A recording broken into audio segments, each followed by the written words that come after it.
Hi guys, welcome to Tuesdays Live, my favorite day of the week. And I'm going to do a little something this morning because, I've been talking a lot about what's happening out there with the debasement trade. And so I want you to imagine, if you will, the global economy being like a giant boat. And for many years, governments have been patching holes with duct tape in the economy and borrowing more money and printing cash to keep those things afloat. But frankly, now the boat's starting to leak faster and faster than they can fix it. So some smart passengers like Ray Dalio, Ken Griffin, these are big kahunas, they're grabbing golden life jackets. Why? Because they think that the boat's money system, the dollars and the government bonds, might not hold up much longer. And if the crew keeps ignoring the leaks, well, odds are more weight, more debt, that boat is sinking. Even big institutions like Canada's pension board, well, they're worried and they're saying, hey, maybe treasuries aren't the safe spot that they used to be. Oh, shocking. They were never, but I guess with a lower level of debt that could work. So what are people doing? Well, they've been jumping toward gold and toward silver, physical. The physical markets are taking over the paper markets. Now, I know what's happening in the paper markets today. Of course, everything is severely stretched. And right now, we are on risk on. But quite honestly, with the U.S. Treasuries, well, they aren't the unimpeachable safe harbor asset that they were once, well, at least that they appeared to be.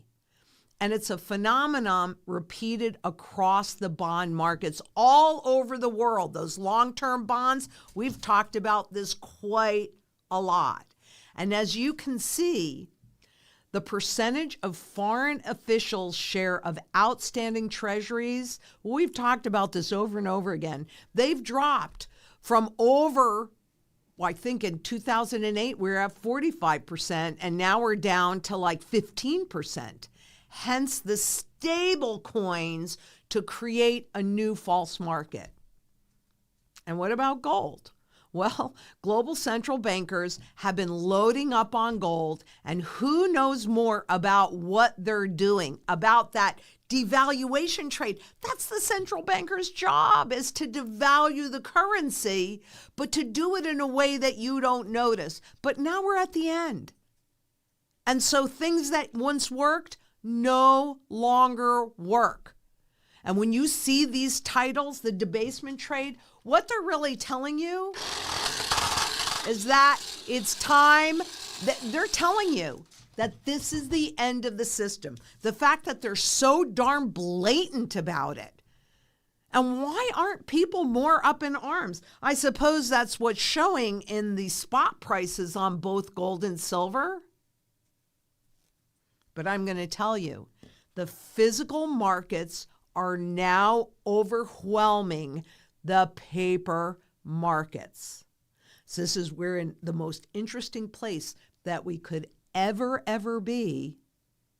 And we need to talk about this because seriously, the fact that they are touting the debasement trade, and we've got headlines around it. The debasement trade is ripping across world markets because all of the global central bankers, they have no tools left. It's just more debasement. And the more that happens, the faster the inflation, the less confidence that the public has, both in the markets and in those that are leading the markets. And what's the goal here? The goal is to make this transfer into a surveillance system without you complaining, without you realizing that that's what's happened. But you're here, so I know that you do realize it. And I know that over time, you've seen me over and over and over again show you how silver protects your ability to buy the same goods and services over time.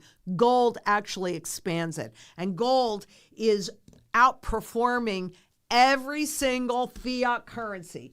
Every single one of these, physical gold, physical silver, is outperforming and has been for a very long time, going all the way back to 2000.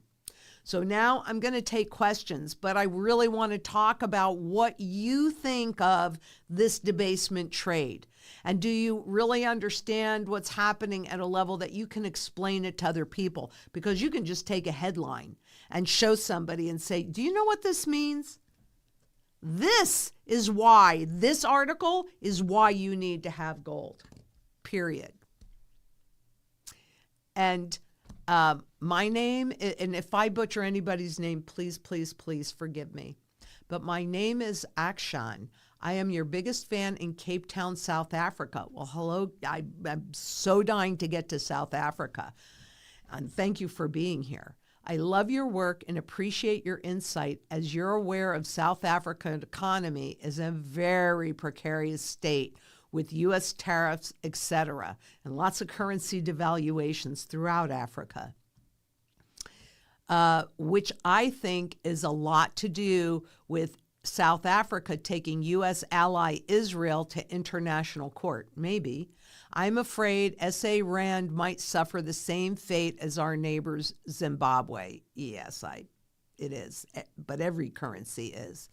Can you please comment and elaborate more on the state of the South African economy and what you foresee will happen? Your insight on this will be greatly appreciated.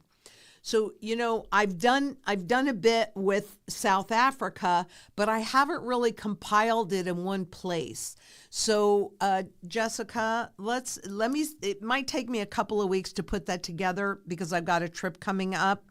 But let me compile it right across South Africa and maybe even expand it further into Africa, and we'll look at it together. I really, really appreciate you being here, and I really am working on getting myself invited to speak at some point in South Africa. So thank you very much, and let me do a piece on that.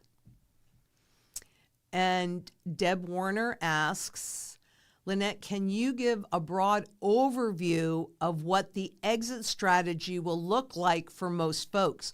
I appreciate and respect your advice. Yes, I will give you a broad overview. And in our production meeting yesterday, we were talking about the fact that it could be a better time to go into the exit strategy in more detail. So that is on the hopper, but we're going to take our time to make that really good. So here's the exit strategy. Now, it depends on, the strategy is built in layers from sustaining your standard of living. So the exit strategy actually in there is to have a level of cash, maybe a level of gold backs, maybe a level of glint or some kind of electronic convertible gold. Or redeemable gold. You must have the ability to pull it out or I cannot support it. And actually, that's the kind of gold and silver that you use up as you need to sustain your standard of living. So that's one of the parts. And remember, this is built in layers, which means that there are layers in each piece of the exit strategy. We also want to protect the fiat money wealth or whatever wealth you've managed to accumulate. So real estate is a great example of that. And let's say you're sitting on a mortgage. Well, part of the exit strategy is the ability to, when they do that first overnight reset, and I'm going to show you this in more depth, but when they do that first overnight reset, boom, the exit strategy there is to convert as much gold as you need to into whatever the currency of the realm happens to be, whether it's dollars or it's CBDCs or it's stable coins or whatever it happens to be, convert enough gold to, bam, pay that mortgage off. So that's another part of the exit strategy. Then, as we are moving further through this trend cycle, and those income-producing assets that right now have been targeted for reflation, so they're at absolute nosebleed levels, plus those zombie corporations that really should not be existing but have been kept alive for a variety of reasons that we've talked about in the past, we need all of that to wash out, because in the real world, things always go from undervaluation in the tangible asset world, I should say, from undervaluation to fair valuation to overvaluation to fair valuation to undervaluation. That is a constant movement. So right now, they're at the extreme because people watch the markets go up, whether they're real estate or stocks or crypto or whatever it is, and they go, oh, that's good. But that's not the real trend. The real trend is the value of the currency going down. Having said that, when all of that inflation is burned out, so you have them going from here down to an undervaluation level, and we see who survives and what is exactly happening in there, well, if you have the gold, it holds your purchasing power intact. Actually, this is more accurate. It holds your purchasing power intact. And so then it will be time to exit some of this, and depending upon what we're looking at, whether it's rights or income producing real estate or even dividend paying stocks that have actually survived this, etc. Then we start to exit out of this and convert into those income producing assets when they are severely undervalued. And in essence, as an overview, that's the exit strategy of when you get out. I am going to do a video, and we're going to take our time with it because it's important that it's really, really good. But I will begin to work on that. Hopefully I'll start working on it this weekend in between, other stuff. But I will be getting that out so that you can see it in more detail. But the other part of the exit strategy is making sure that when you use your barterable portfolio, remember, this is your principal. You're using up your principal. When you're converting your gold into fiat to pay off that mortgage, again, you're using up your principal. When you are using your gold to convert into income producing assets, again, you're using up your principal. But that doesn't do you very well when we're in the other on the other side of this transition. So a big key component of the strategy is the principal that you are likely to use up as we are going through this trend cycle gets recouped. So that by the end of it, when we're in the new system, and believe me, we are not going away after we go into the new system, because everybody should always have a foundation of sound money in their portfolio to protect anything else they want to do. So we'll evolve as you guys evolve, but that's a big part of the exit strategy, is to recoup any of that, the principal that we use, any taxes, because taxation and fees and penalties and fines, these are tools that the governments use to keep you in the system and prevent you. I mean, if you read their documentation when they're setting things up, what do they say? They say, well, how much of a fee, like when they changed the money markets, it was how much of a fee do we need to charge so that when people see that, they go, oh, no, I'll just leave it there. That's the main focus, not on protecting your wealth and your assets. But what do they need to charge you? It's the same thing with IRAs. People go, oh, I don't want to pay those taxes. Well, you're always going to pay those taxes. You can decide when and how you're going to pay them, or the government can decide when and how you're going to pay them. That's up to you. But no matter when you choose to do it, we want to make sure that whatever fiat money wealth you've accumulated, if that goes to zero, it doesn't impact you. What if I'm right? What if I'm wrong? This whole strategy is about it not really mattering if you're right or wrong, because we're going to cover every single base. So that is a general overview. I will be getting a bit more specific than that and doing it with images and pictures, etc. And Brandon A. asks, a big key component of the strategy is the principle to own Bitcoin. Well, Brandon, I'm glad that you have confidence that it's going to survive this test, and you could be absolutely right. It very well could, because it certainly appears that Wall Street has adopted this new tool to make money. But I'm not really convinced. And I've lived through, in the 60s and in the 70s, I lived through these transitions. So here's the reality. What can you convert Bitcoin back into? Dollars, euros, yen, what have you. So all of this stuff that you can only convert back into fiat will go the way of the fiat.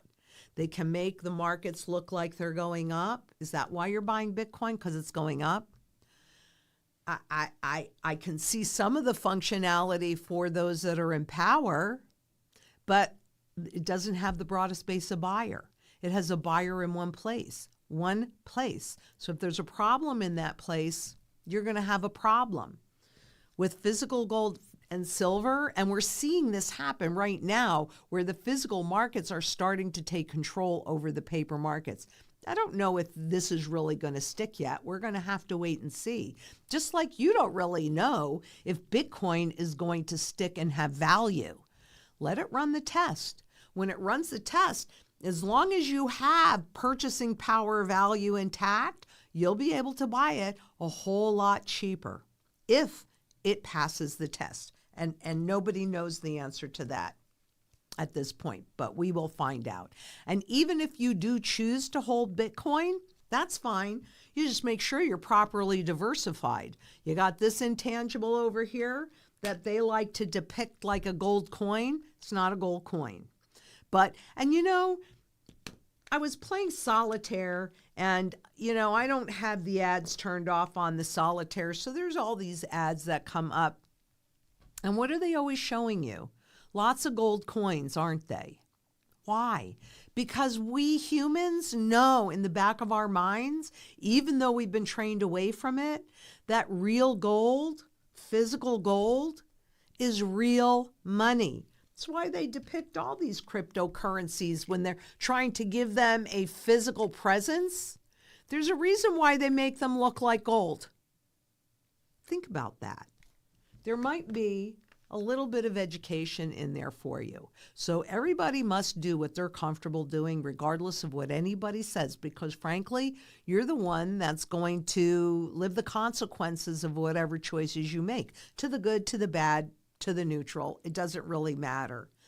But the more diversified, properly diversified you are, the chances of you weathering that storm in a positive way are much higher than if you have all your eggs in one basket.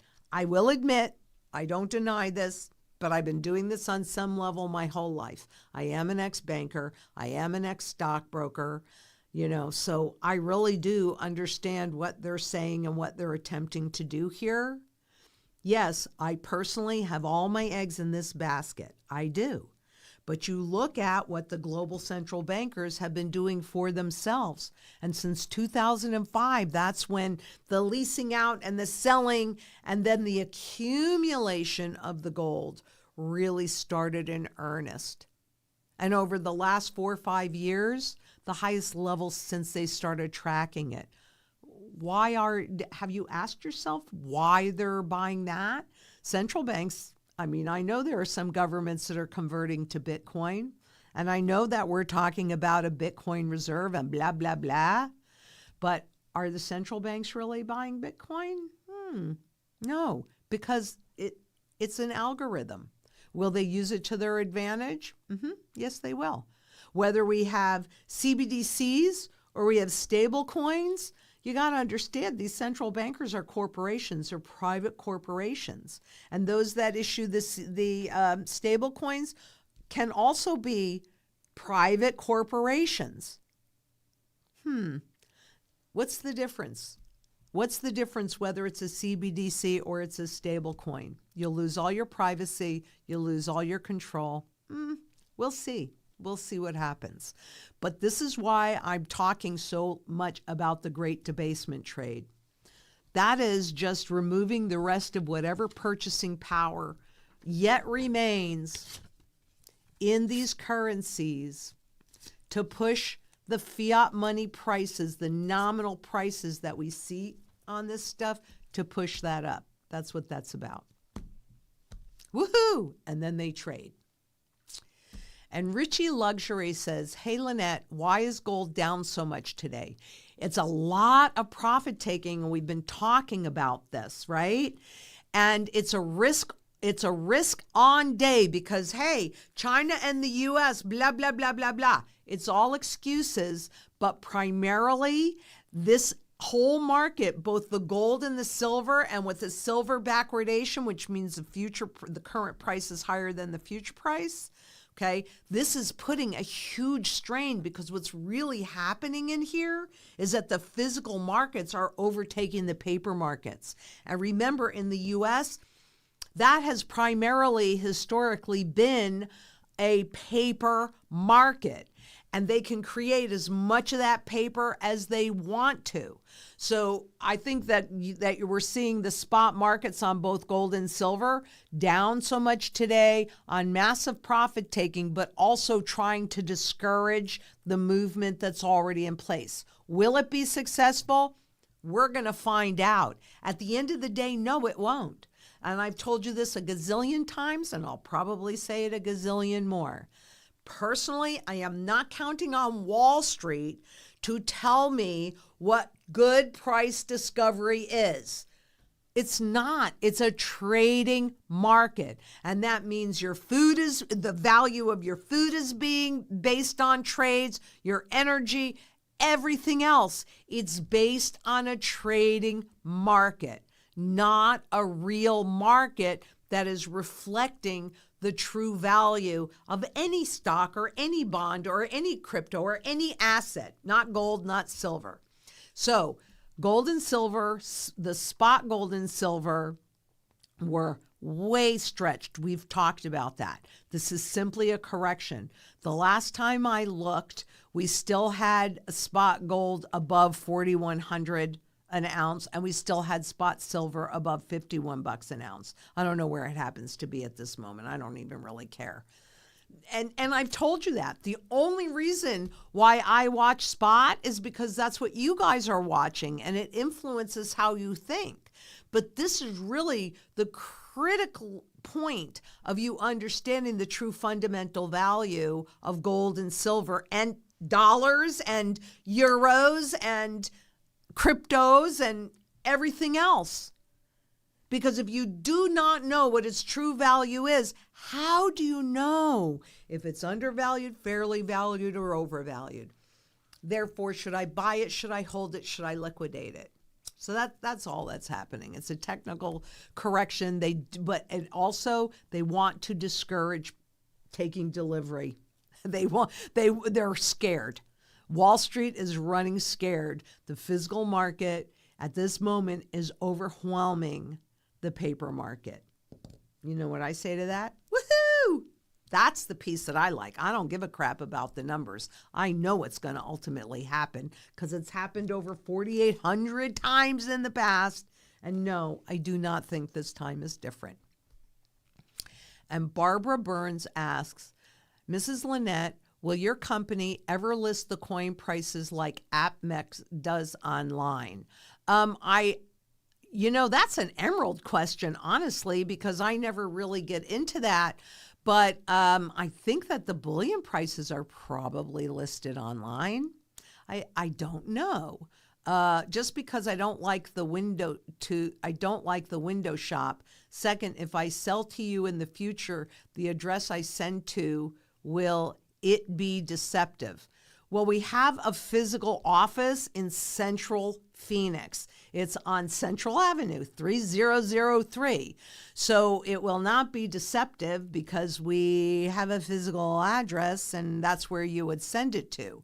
So I'm pretty sure that, don't hold me to this because I actually don't know, but I'm pretty sure we would put the bullion prices online so that you can see them. Of course, you can always call and the price gets locked in that case when you go into trading. And then it doesn't matter what happens with spot, after that or the coins, but just give us a call and ask the strategy specialist. I'm pretty sure we should look. We should look and see so I can answer that question. But that is absolutely an Emerald question because she is ops. And Wolf asks, hi, Lynette. I recently heard Gerald Celente state that crypto won't fail because Trump and his family are heavily invested in it. What is your opinion about that?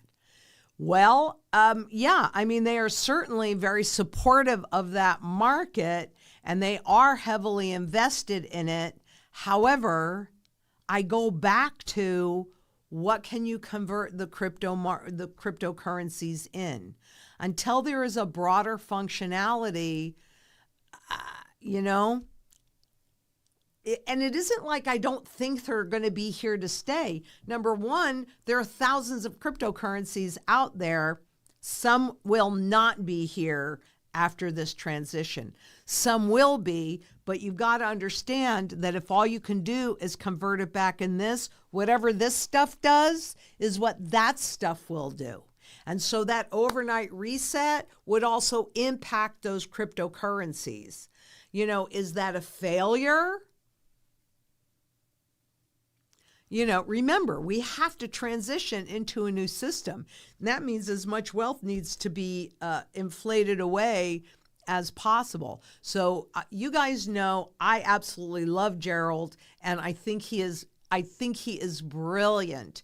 And so are the cryptocurrencies that the Trump family is investing in going to go away? No, but I'll bet you they get a whole lot cheaper as we go through this transition because they're still based on fiat.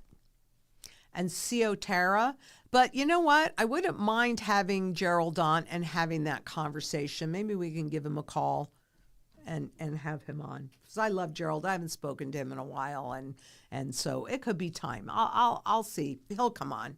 We love each other. We're good. Even if we don't necessarily agree on everything. I mean, that's the beauty part of a community. It is never to be a one-way think. It is to hear a bunch of different opinions, and then you can take that and you can decide what feels the most right for you, and then you move with that. But the reality is to be diversified is never a bad thing. I'm not. And I admit that, except if you think about the food, water, energy, security, barterability, wealth preservation, community, and shelter, that is my diversification at this point in time. My main goal is to hold on to my purchasing power so that I can take advantage of this transition and that I have the purchasing power on the other side of this mess, and I've built a legacy for my family that we cannot outlive. Because what they have in mind for us removes all choices from our children. And that's not okay with me.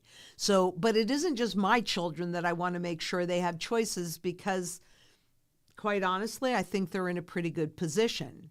It's everybody's family. It's not okay with me that these guys that have abused us so sorely our whole lives get to win in the end. We, the people, must win. And the way that we do that is by getting sound money back in the system again, period. If we don't do that, then you have nothing. You have nothing. Must be redeemable gold. You can keep the rest of the garbage in that fiat money. Just give me my gold if I don't like what you're doing. And it was also my good friend Gerald that had the idea. I mean, wow, how come we have the politicians now that we have blockchain? Why can't the citizens just vote in what they want? That would sure eliminate a lot of the mess in Washington, wouldn't it? I agree with Gerald on that. I think that's brilliant. And Ciotera asks, hi, Lynette, I just found you. Yay! Oh, I'm so glad. Welcome. And I'm converting my savings to gold and silver. I'm in the UK. Which percentage of my savings should I convert, please? Well, we can help you with the strategy because it's not a blanket answer. It depends on your current standard of living And the first part of the strategy, which is about sustaining your standard of living, requires a certain level of cash. And I know it's losing all of its value, but that's what they recognize. That's what in general is recognized the most.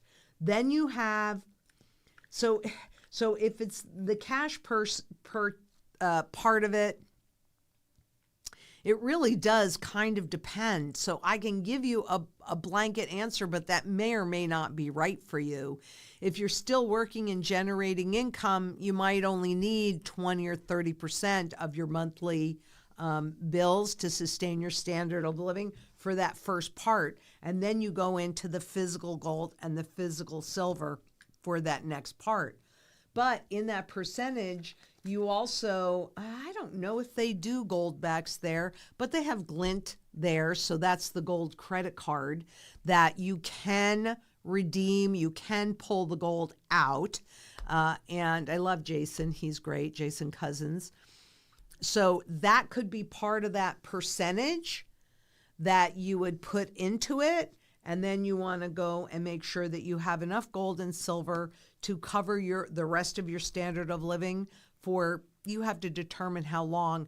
For me personally, I've done it for 10 years for myself and both of each of my daughters, because this is a global issue. This is going to take a while, I think, to walk through. And if it doesn't, first of all, I don't think that you can ever have too much gold or silver. But then that would be the barterable part will be the part that I start to convert into the new currency as I need it. Okay. So there's a lot to us. And even though at this point we are definitely not set up to sell in the UK, we are also very happy to help you. Very happy. That's part of building the global community, because we all have to demand physical gold, physical silver, but especially physical redeemable gold in the system. We need to take our power back, and we need to do it on a global basis. So I'm very glad you found us, and thank you so much. I'm pretty sure at some point I will be in the UK, because I have lots of people to visit there. And Barack Gerstat says, can you tell me, is it too early to move into village and go off grid? I prepared everything in Turkey, but waiting for correct time. When the correct time is actually going to be when the public fully understands what's happening. That's when it gets really dangerous. So if you've prepared everything and you have like some long storage food and you've got, your water, these are the two biggest issues for most people. So, you can go off grid whenever you want to, and you'll know when I'm going to do it, because when like the banking crisis unfolded in 23, people thought that, they asked me, why haven't you gone to your cabin? Because they didn't let it trickle through to the public. It's the public awareness and reality that the system is imploding, because people then will panic. And usually, I don't know how quite this is in Turkey, but I would imagine, and maybe I can find out. See, here in the U.S., we have what's called just in time. And so we've been taught into a shorter and shorter and shorter time frame thinking. And here, most people have enough food in their pantry for 3 days. And at the grocery store, there's enough food on the shelves for 3 days. And maybe in their warehouse, there's enough food for 3 days. So essentially, once we go through those 9 days, and we got a little taste of this during COVID. So this could be an indication for you wherever you are in the world, what happened to food during that period of time. Here in the US, the grocery store shelves went bare, absolutely barren. And people then were panicking because they couldn't get the necessities that we here in this country have been trained to go to the grocery store rather than growing our own food. I'm not sure that that's actually the case in Turkey, but you're going to want to go to your bug out. You're going to want to have everything there so that you can survive long enough. If you don't have somebody on premises to plant things out, you want to have enough long storage food and water so that you can at least get over that hump. Maybe freezing some nice sprouting seeds so you've got like grains like rice and beans and canned tomatoes and olive oils and, nuts and seeds, which don't hold as well. But if you do seeds and you sprouting seeds like broccoli seeds are really, really super nutritious. You rinse them off in water for 3 days and boy, now you've got green food that you can eat. So you need enough long storage food to get you through till your other food can start to come in if you can't plant out your bug out location. So yeah, you want to go to the bug out when the people recognize what's happening. I am very hopeful that with my contacts, I can't obviously guarantee this, but I'm very hopeful that we will have a heads up. But so much is watching it trickle down to the public. Because when public loses all confidence and is hungry and hopeless, that's when nasty things start to happen. And Tina Licks asks, Mrs. Lynette, I am all about liquidating besides shopping around for different estimates. What else do you recommend to get the best price for my precious metals? Also love the blouse. Thank you very much. Well, here at Zang Enterprises, and we didn't go into this in the exit strategy, but that's absolutely perfect. I'm glad you brought this up because I should have brought it up. We are established with our wholesalers in a different variety so that we can look at whether it makes the most sense to sell it directly back to the wholesaler or sell it through auction or any other avenue, because that is the job. The way we're structured, we have the ability to marry coins if there is a premium that somebody will pay, which is historically accurate. That's happened before. We can pick up maybe a 20 to 30% premium if we have a string, which could be the same date but different quality levels right across the board, 64 to 66 or whatever, or in a linear string. So we have to look at it, but we have the ability to marry our clients' portfolios to capture the greatest gains. Where are we going to get the best prices? So that's our job on the way out, is to capture the most gains for you. But that's what you have to look at, a whole bunch of different markets and see that. Well, that's our job. So if you're working with us, that's what we're going to do. And the other thing is, because particularly if you're going to convert for a mortgage and we have this window of opportunity, which I'm going to show you more. I think I've shown it to you recently, but I'm going to get into this a whole lot more. On average, we have about a 9-month window. So we don't want to negatively impact the price of the liquidation. So even how and when to liquidate will all be scheduled out, and it will be designed to capture the most gains that we possibly can. So we'll be doing that. That's not as critical for, say, converting into income producing assets, because the timing would be different on that. But if we're going to pay off fixed rate debt, then we're going to be time sensitive with that. So bear with me. I'll get into this more. But yeah, I'm glad that you brought that up, Tiana, because you do. On the way out, you want to capture it. I'm not going for those cash for gold places, because they will just bend over baby. What can I tell you? And Neil's Han Dynasty, central banks slowed down gold buying after July 1st. The records are in. Basel III. Well, We will see what happens. Gold is a tier 1 asset in Basel III, which means it is the safest thing that you can do.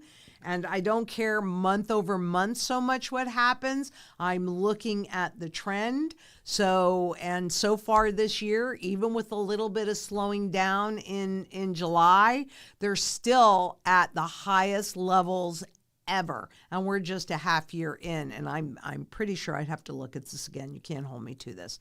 But I'm pretty sure that the gold buying is on track for what we've been doing the last 3 or 4 years. So, and Basel III, I mean, that puts more restrictions on the bank. Here in the U.S., we are in a deregulatory environment, not added regulations. So, yeah, that's why I said here, I think it's a big fat nothing burger. But then the U.S. has really changed a lot and will change even more moving into the future.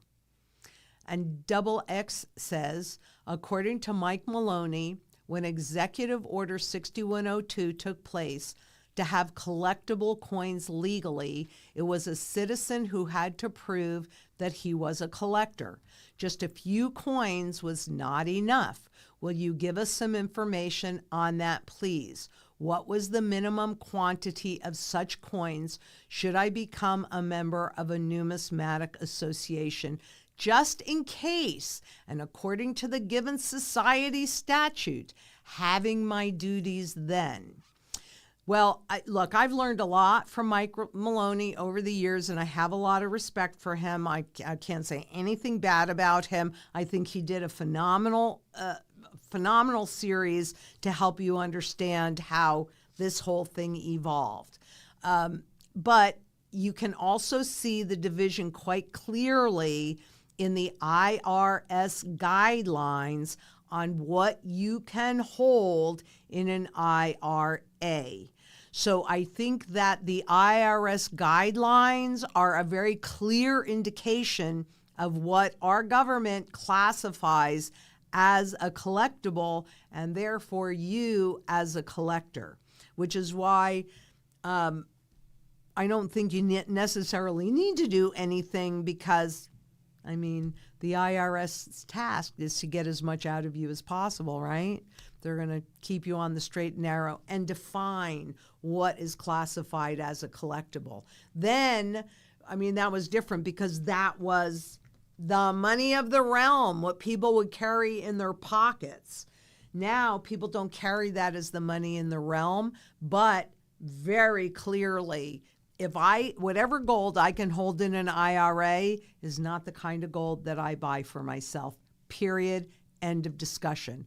Because my Uncle Al was sitting on at least 3,000 of these in those 2 safes in his back bedroom, and they were perfectly legal for him as a collector.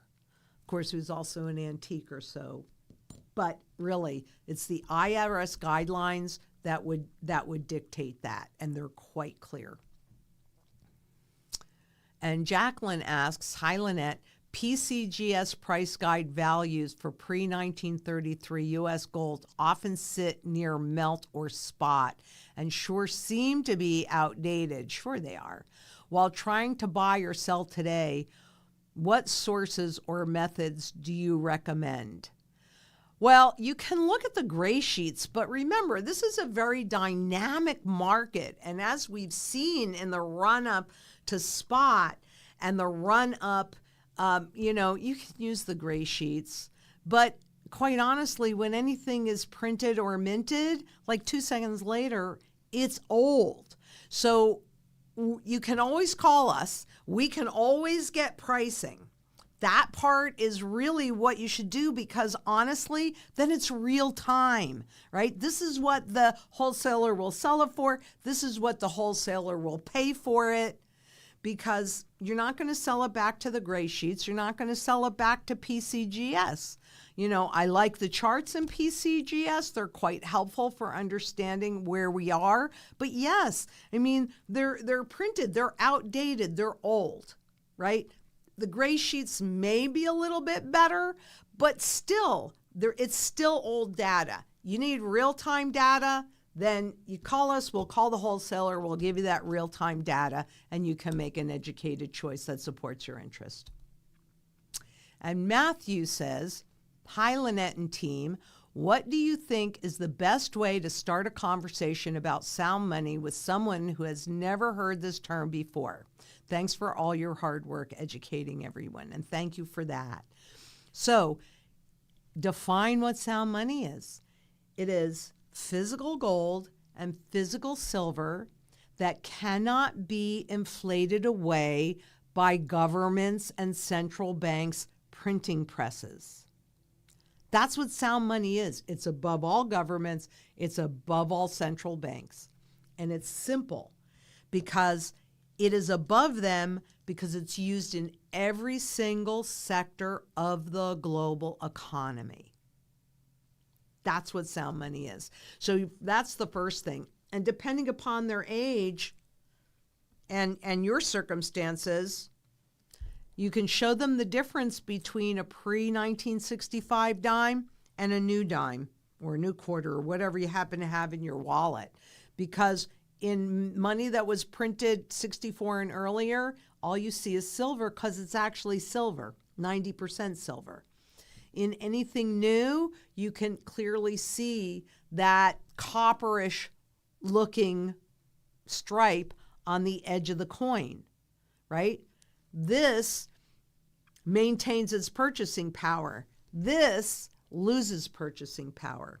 So that's what I would do. I would share and let them see the difference for themselves and the fact that gold and silver was our money in every country. Gold and silver was our money at some point and should be again, because it's always sound money, but we need to hold it because if you don't hold it, you don't own it. This is so easy to inflate away. This is a new quarter. So easy to inflate away. It has no value. This not. This cannot be inflated away. And neither can this. Cannot be inflated away. And I'm going to just write something down because we're going to have a limit on them. But when I have my C-suite meeting tomorrow, I'm going to get a date. I'm going to get a date and a commitment on this because I've been wanting to do this for a while. And I've talked to you about I'm going to be doing this for a while. I haven't told you what it is, but it is a tool that will help you. So I'm going to get a date on that tomorrow. And Nadia asks, I'm afraid because gold and silver are going down. What do you think? I think 100%. Nadia, there is not one little itty-bitty teeny-weeny doubt in my mind. The true fundamental value of an ounce of gold is at least $40,000 because of all of this paper that they've created. The true fundamental value of an ounce of silver is something like $1,200. Buy it. It's a bargain. It's a sale. Do not hesitate. And I don't care if it goes up, down, or sideways. You need to accumulate it. All that is the paper market taking profits. It's not the true value or good price discovery. So just take a deep breath and plunge. I know I feel better having gold and silver physical in my possession because if you don't hold it, you don't own it, and it can be very, very abused. All they have is the markets to use your perceptions, called perception management, because if they can scare you and keep you away from the only thing that will protect you, then they've accomplished their goals. That means that you hold the wealth in their system, and when the markets go down overnight, the value of the currency goes down overnight, you lose all choices. All choices. Do not be afraid. You're part of this community. And that is a sound money foundation. Not telling you to buy the ETFs or the paper gold. No, no, no, no, no. You buy the physical and you hold it. Because if you don't hold it, you don't own it. And say, thank you for this correction. It was severely overbought at those levels. Doesn't mean overvalued. It's severely undervalued, even at the highest level that it's traded at so far.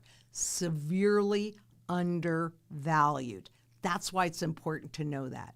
Because once you know that the true value of, I don't care, take your pick anywhere in the world, of this currency is zero, then anything you can only convert into the currency is also zero. Who determines that? The governments and the central banks. Because inflation, the loss of the purchasing power of this garbage, was right out of the chute. Right out of the chute. Governments said they want to be able to tax you. But if they have to go to legislation and you know about it, you might have a problem with it. If, however, they can inflate away the value of the currency, and they can do it slow enough that you don't change your habits, you just take on more and more debt, they accomplish their goals, both governments and corporations. This isn't suddenly that corporations are so involved in our monetary system. That happened in 1914. If you haven't watched the Bar series that we've been putting out, go watch that. Because that's going to show, especially the first one, where you'll see that it was corporate debt that was converted into Federal Reserve notes. You want to work for corporate debt? So when you're scared about the physical gold and silver because they manipulate the price, this is way more manipulated. There's only 3 cents, officially, 3 cents of purchasing power left out of this dollar. 3 cents. That should scare you a whole lot more. That scares me a whole lot more. I'm not sitting on gold and silver. Goodness gracious, I've had that forever. And I'm not wearing it now. But you know that one gold necklace that you see me wear?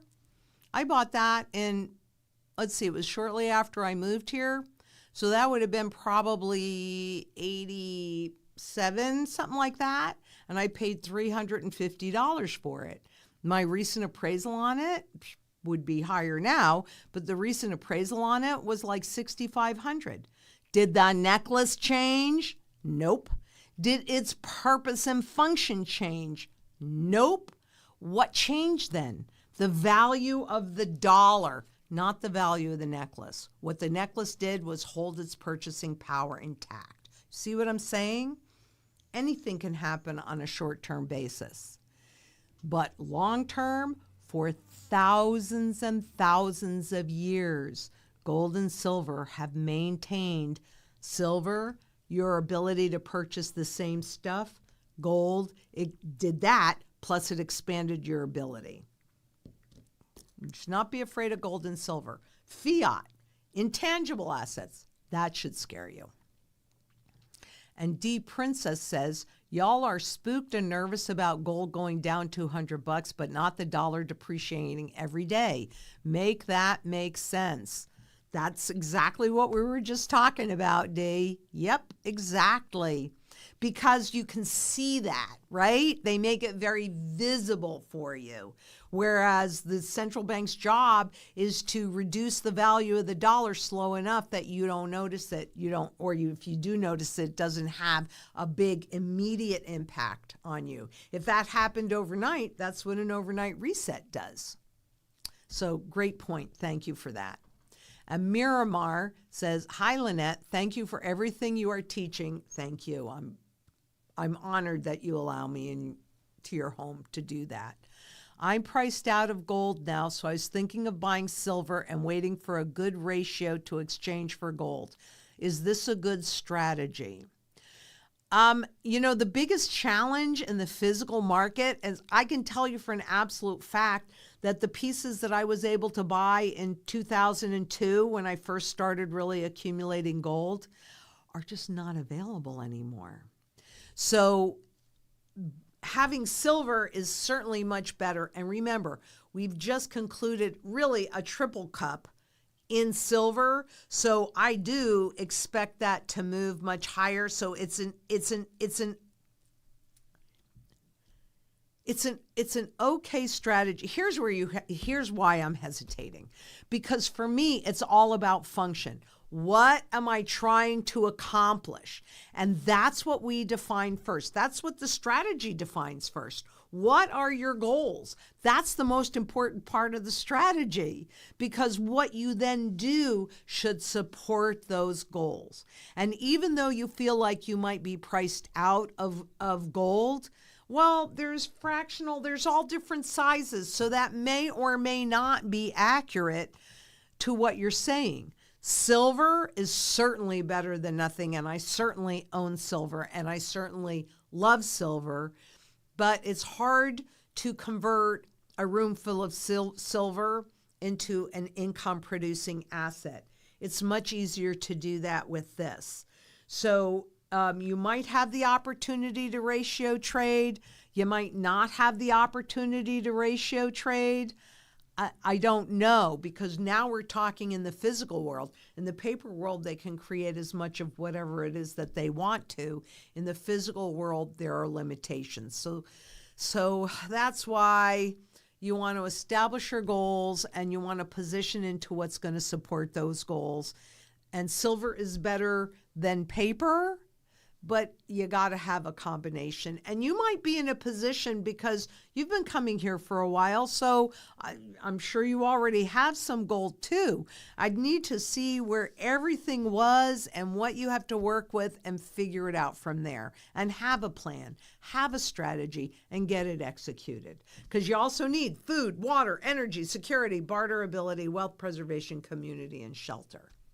And also, what do you think of buying slab silver as a collectible at this point, not being able to afford gold anymore?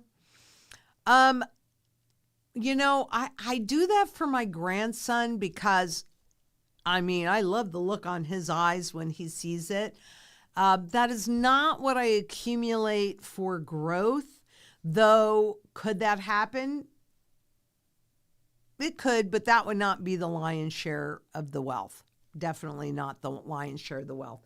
And part of the thing with the slabbed gold is the way that it historically moves against the spot market. So then depending upon whether you're going to, however it is that you're going to generate income, whether it's through dividends or whether it's through just generating income, producing, there are a whole bunch of different kinds of income producing assets. I'm going to get more into that as we move forward here. But I don't know that the slab silver is worth the premium. It's been my experience that the wholesalers haven't paid for that premium when I've gone to liquidate. So for me personally, I don't really do slab silver unless it's for my grandson or somebody that's a true collector. That's different, because that's a different function, right? So it depends. Again, it goes back to the function, doesn't it? It always goes back to the function for me. And Barak Gersat says, and also last question, how much silver do we need to protect ourselves from reset? Sorry, last question, ask so many. Never ever apologize. You just keep asking those questions. And it depends on what your current cost of living is. So if you sit down, now you can do this, your barterable gold and silver position. Like if you were to call us, we would walk through what your current standard of living is and where your money is going. So some of that would be in a variety of sizes in silver, and some of that would be in a variety of sizes in gold, depending upon what you're wanting to accomplish. So for example, if I need to put a gallon of gas or gas in my tank, I'm going to take a silver coin with me. If I need to pay my property taxes, I'm going to probably do that with a fractional, which means smaller than an ounce, piece of raw gold. You can see this is not slabbed. It's just a piece of raw gold, which does pretty much follow the spot market. That's the barterable part. So how much silver do you need? It's based upon your current cost of living and the current fundamental value of an ounce of silver.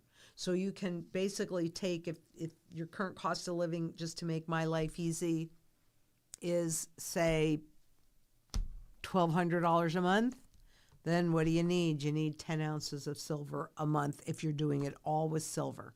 But again, it goes back to, I mean, you can do it all with silver. It's just you have to have enough room for storage. That's the only challenge with silver, is the level of storage. And the fact that gold is the primary currency metal, and what they do that overnight reset against. They don't do the overnight reset against silver. It does respond, but at the end of the day, when we go into hyperinflationary event, history tells us that gold, we'll see that ratio grow more narrow, and then we'll see it expand again once we're fully fledged into that hyperinflation. And you can ask as many questions as you want. And Chris P. Bacon asks, I'd like to invest heavy into those money guns. You got those are fire. Thank you so much. Yes, I love my money guns. And the central banks love them too. Well, they don't love mine. They love their printing press. And Richie Luxury says, hi, Lynette. What's the nicest way to tell my friends that his Bitcoin is worthless? You know, Richie, you can't. You can't. And you just have to let him see it for himself, but encourage him to diversify. So if he's going to have Bitcoin, okay, have Bitcoin. That's where your level of comfort is. Just make sure that you're properly diversified with physical gold so that if the Bitcoin does go away, you're made whole.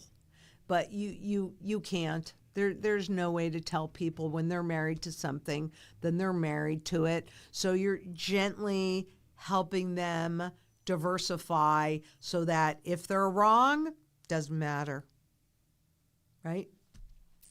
And Colleen Allen asks, I'm retired, aging, wondering if I should sell my scrap now for melt value. Nope. Then purchase silver coin with money. Might be easier for my children to inherit coins rather than scrap metal. Well, your children need to be more aware. A lot of people are selling their scrap right now, which is kind of foolish, but I really do understand what you're saying. Because they may not realize the value in these sterling silver chopsticks, or scrap. But they might not actually realize the value of the gold and the silver either. So one of the things that I think is really important to do is to make sure that they know who to call. You can call up, we'll send you a card. You can put it where with all of your documentation that your family's going to need to know what to do, so that they aren't listening to their neighbor or the cash for gold people that are just going to screw them over. You can certainly convert your scrap and execute the strategy. Now, that's not a horrible idea, right? Because then you actually have a strategy to go along with it, because we do give you hard copy and we do give you stickers and we do all these things so that it's very clear and should be quite clear to your heirs how to execute this. So that's another thing that I definitely do recommend, is that wherever you hold the documentation, that your heirs are going to need to know what to do with your assets and your wealth, that our card is right there, or whoever it is that you're doing business with. Their card is right there so that they don't make stupid choices, that they can go to the right people and have this hard conversation with them. I know every time I bring it up to my daughter, Megan, whom you guys have probably met on air, she's like, I don't like it that you talk about that. Well, it's easier to talk about it now when it is likely not imminent than not talk about it and then leave them having to deal with everything I don't think it's a bad conversation myself. And if you need some help with that conversation, then we are here to help. And you can call us at 833-GLDZANG and get with a strategy specialist, and then they'll help you explain it to your family. But it's all about education. It really is. And D Princess asks, what are your thoughts on Walmart newly announcing that they are now accepting cryptocurrency via the OnePay platform?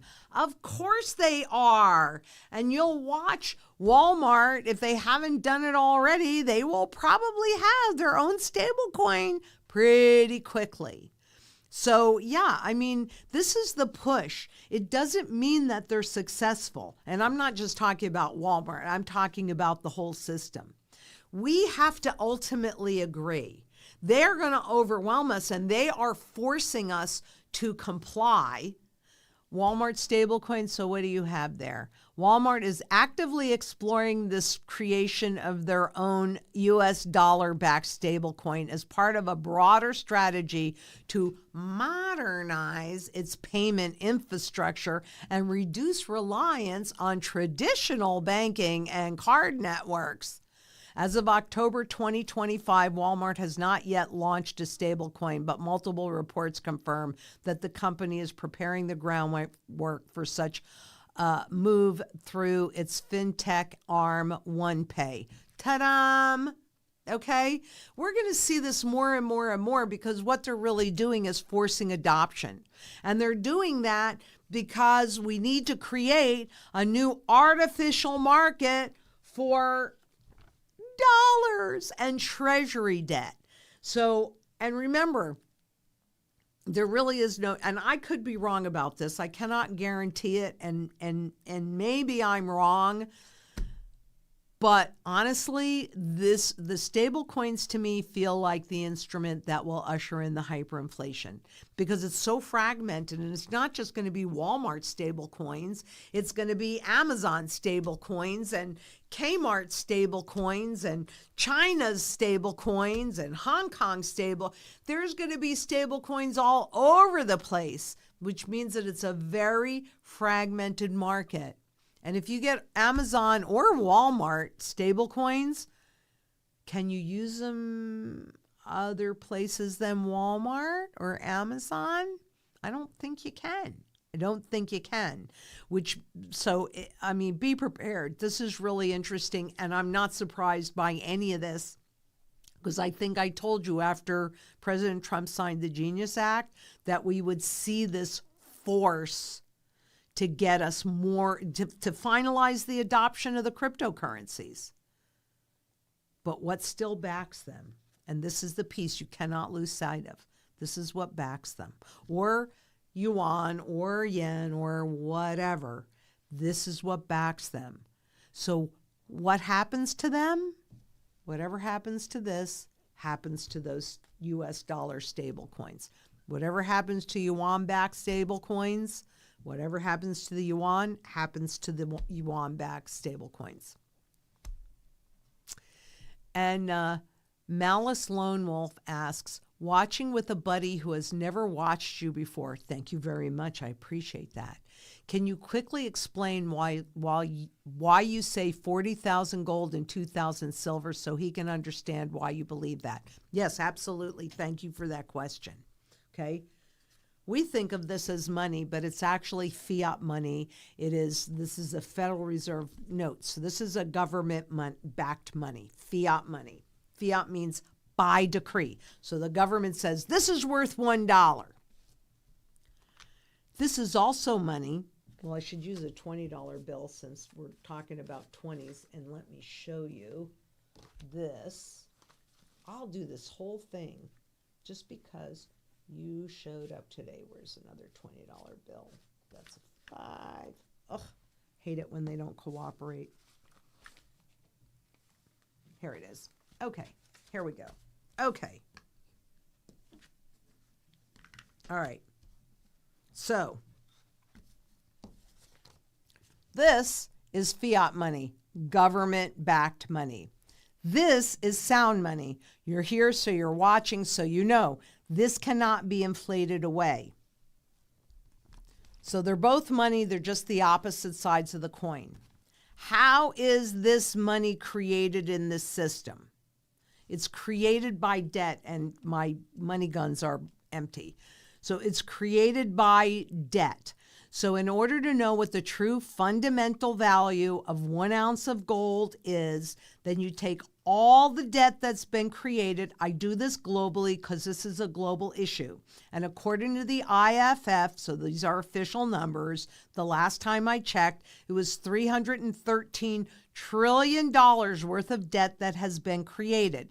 That is a proxy for how much money has been created, because most countries, including the US, do not report how much money they are creating anymore. So we use the debt. There's an unlimited amount of this. The governments can grow as much debt as they want to. This is sound money. It's labor-based money, but there is a finite amount of it. And gold is indestructible. So we can account for roughly 98% of all the gold that has ever been mined, and it does not matter what it is formed into, whether it's jewelry or crown jewels or what have you. And the Department of the Interior runs a report on an annual basis on how much gold, and silver for that matter, is yet in the ground. So the way that you know how much 1 ounce of gold is actually worth and 1 ounce of silver is you take all the debt that's been created and you divide it by all the gold that exists in the whole world, whether it's in ground or it's above ground. That's what gets you to that $40,000 number. That is on a 1-to-1 ratio, and the more debt that the government takes on, the higher that number goes. There's a finite amount of this, though. There's an unlimited amount of this. So how do they make the transition? Since you're new, I'm going to go through this too, all right? Because I think it's genius. They know how to do this. They have lots of practice, right? This was our money. How inconvenient and heavy it is to carry around all of this money. You could just carry around this bill, which is so much lighter, and look at this gold thing here. This is a gold certificate. So you could walk into the bank with this and walk out with this, and this is so much more convenient. But at the same time that they did this, they also did this. Can you see how similar the two of these look? And for 20 years, 1913 to 1933, all three were operating in the economy at the same stated value, $20, $20, and $20. So when these two things went away, well, people were already used to using this for 20 years, and it's been about 20 years almost since Bitcoin came out, right? That's about the length of time that it takes to get adoption. But this was corporate debt that was converted into this. And it says, pull out a bill, and you'll see it, Federal Reserve note. A note is a debt instrument. Now, how do we get to 2,000 silver? This is a $1 gold coin. It is a 20th of an ounce of gold. This is a 1 ounce silver coin. So the ratio is 20 to 1. And we also had the silver certificates, which I have one here. Because after all, this is so inconvenient. This is so much easier, right? This is all perception management to get you to think that these things have value when they really don't have value. And I don't know, have you, because I don't think that we showed the purchasing power chart today. Can you pull that up for your friend and for everybody else? Let's look at the purchasing power chart because this is official. This is from the Federal Reserve themselves, and frankly, who knows more about what they're doing to the money? than the central banks, because that's their job, is to regulate the rate and speed of the decline. So here we go. Okay, so one of the things that you might want to do with your friend is go on to the Federal Reserve Education Department, the FRED, and you can put anything you want in a search bar. I'd like the most current, just the map without anything else on there, if I could get that. Okay. Yep, sorry about that. I just want to talk purely about the purchasing power, because that's the real trend. They push the prices up on things so you think that this is great and things are going up. But are we on now? Okay. So this is the Federal Reserve Education Department purchasing power of the consumer dollar. This goes back to 1913, and I don't know if you can see this or not, but on that left-hand axis where it starts with 1,000, right? If you move over 3 points, there's your dollar. But if you look on the very bottom, there is a big fat 0. So it is the Federal Reserve telling you that this stuff really has no value, and it costs nothing for them to create. Can you, I don't want you to go away from that yet. Can you go to just a short-term chart, the year? You can just do, yeah, there we go. Okay. So over the last year, actually go to 10 years and let's do it shorter from there. That was fully, right? That gray bar that you're looking at is an official recession, which didn't last very long. That's during 2020, right? What's the problem? But can you see that every time, well, you can't see it on here, but I'll tell you, and you saw it on the longer one. Every single time they hit a recession, then the value of the purchasing power value of the currency went down faster. So when we hit 2020, can you see how much more quickly the value declined? And do you recall how much more quickly the prices of whatever it was that you were buying escalated, right?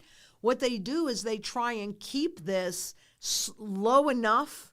So that's their 2% target that they talk about, because at 2%, they're getting all your purchasing power, but you don't notice it. You don't ask for more money. That's what central bankers define as price stability. Not that that gallon of milk stays the same price over time, but that you don't ask for a raise. Right? So this is the reality, and this is the true trend. And, you know, on that first chart, if we go out long again, what do you see? You see a big fat 0, and how close are we to that? We're very, very, very close. And I hope that that helped your friend, and I thank you for bringing him and sharing today with him, because that's important, you know. And this is a long session because it's Q&A, so I really appreciate it. And ATM asks, Lynette, with economic collapse, gold and silver will come down also, but recover first. I will be showing you this because when they do that overnight reset, everything resets. But typically, gold and silver maintain the higher level for, again, on average. So I can't tell you how long it's going to be coming up, but on average, you have about a 9-month window. Then gold and silver, in terms of the currency, will also reset. Yes, indeed. As soon as it resets, it begins to climb because governments do not change behavior. They simply change how they account for that behavior. And that is very quickly recognized. But it isn't even that gold and silver will go down. Just hold on to this for a minute, because I'll do this when I do the piece on the strategy, right? So I'll show you this. I mean, I showed you recently, but I will show you this in much greater detail. We'll really take our time and do this piece right so you can see it. And Sultan Mahmud asks how much silver a person with limited investment should acquire. In other words, where people have low income, how much should they have so that in the times of fiat debasement they can survive? As much as they can get their hands on. And you have to remember that gold and silver in any form is monetary at its base. So if you have sterling silver, I mean, this happens to be flatware, but, and these happen to be chopsticks, right? It can be picture frames. It can be jewelry.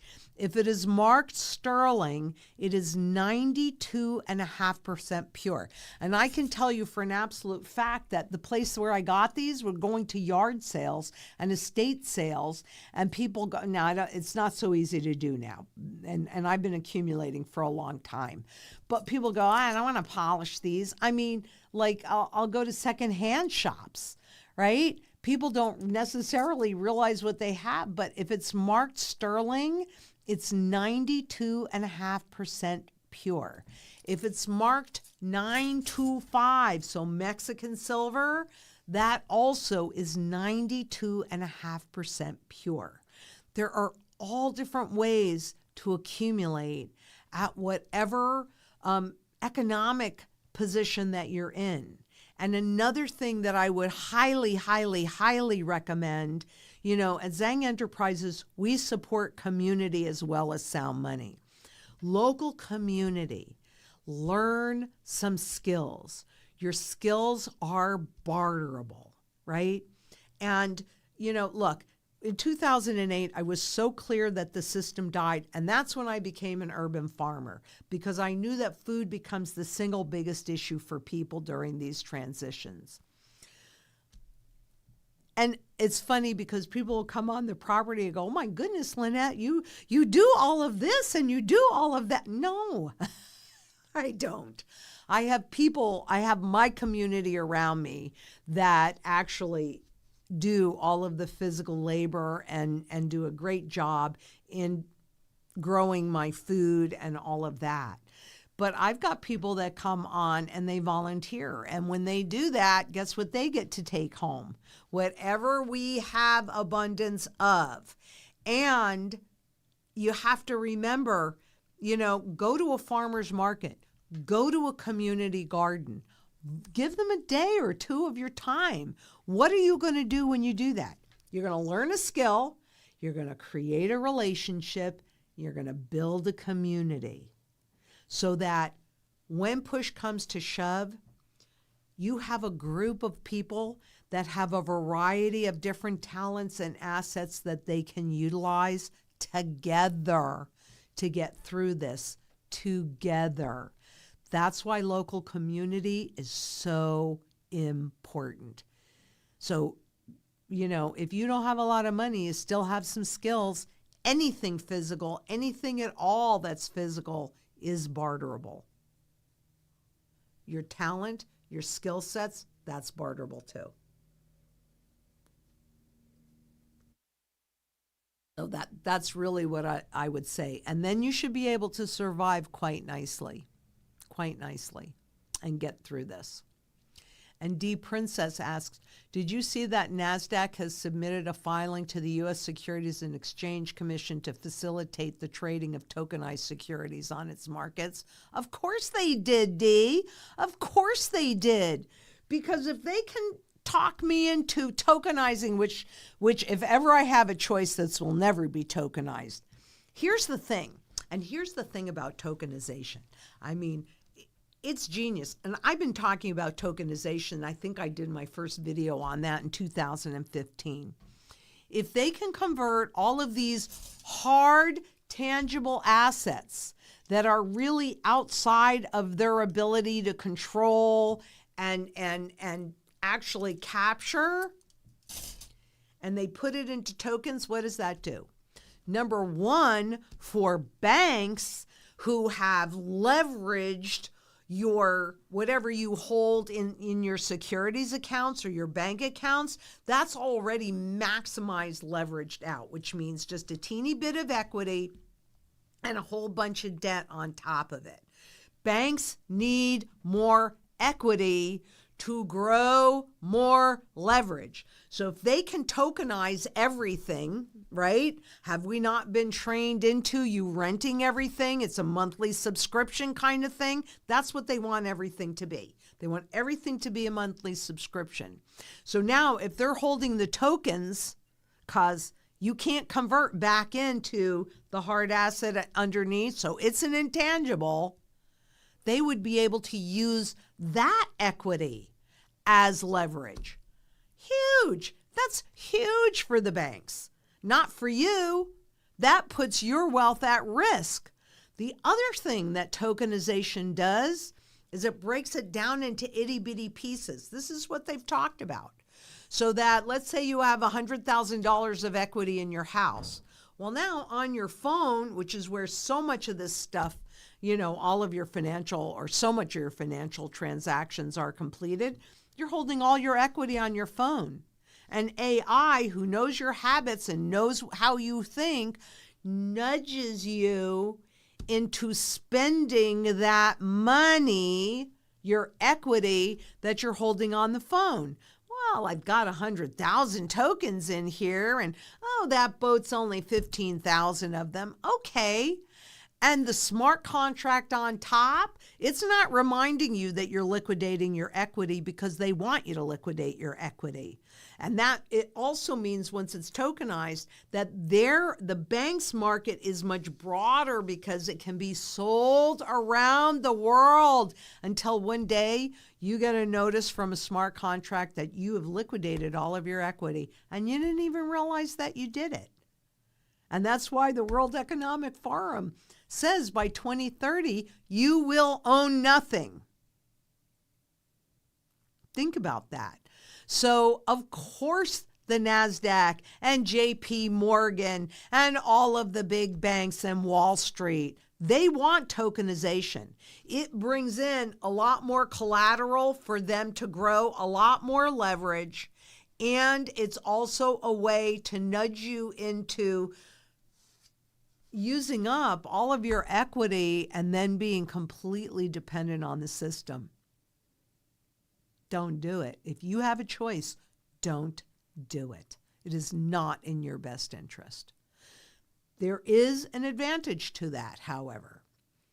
Well, the same way that they break down that equity on a global basis, and so that can be sold around the world. If you're aware, you can also accumulate. So stay tuned because we're paying attention to all of this, and we will evolve and develop the next leg of that strategy on the other side of this mess. I promise you, we will do that. Jamie Long says, can you call tokenization genius? It's actually pure evil. Yeah, it's evil genius. It is just the way they make the transitions. It's genius. It's evil. I agree with you. It really is. I agree with you. And RJG Esquire says, Lynette, new subscriber here. Thank you very much. I appreciate that a lot. If I do not earn a lot, do you recommend stacking ducats, francs, and marks pre-33? It seems to me the premiums are better than 0.9999. Okay, so ducats are actually new. So I do not recommend ducats. On the francs and the marks, well, the marks will be earlier than that, but on the francs, you want to make sure that the date is prior to 1948. So 1947 and earlier, those are actually the old or the old francs, and there's roosters. I think this one happens to be, no, that's an eagle. Oh, I guess I don't have my rooster in here anymore. But, the roosters, so prior to 1948, no ducats. Marks are great, but there could be a whole bunch of fractional coins that, yes, I love them. I do. I love them. The ones that are 999, like this is not 999, right? This is this one's dated 1889. And it's basically 22 carats. So it's not 999s would be 24 carats. It's not as soft. There's some silver and some copper in there as well. But I like the pre-33 coins, and I like the pre-1948. That's what I like to use for my property taxes, actually, are those francs, marks, can be pesos, can be anything that's prior. Because President Kennedy in the early 60s gave them a similar status to the pre-33 coins because he wanted to import a bunch of foreign gold. So yeah, those would be good. But again, it depends on what you're trying to accomplish. And you need a combination of gold and silver.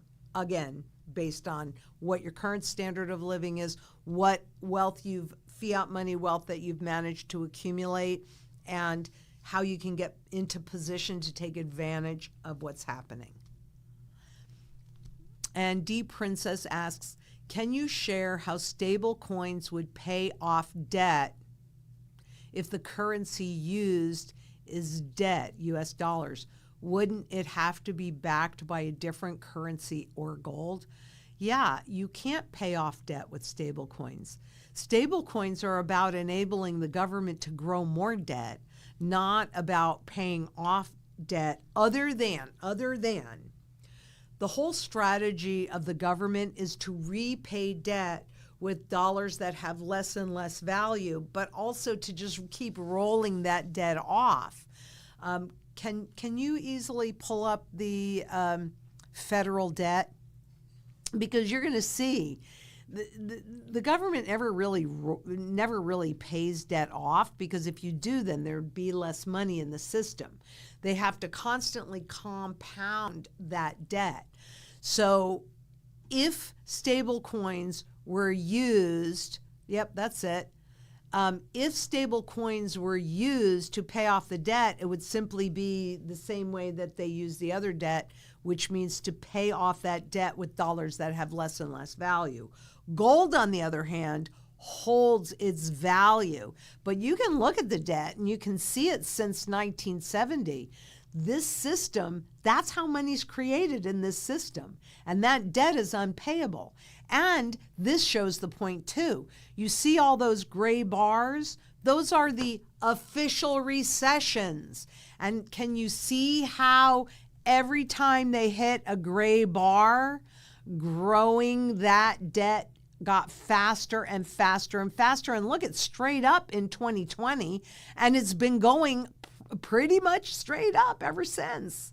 And that chart actually coincides with the purchasing power chart and the loss of purchasing power, because every time they do this, oh, there was one left.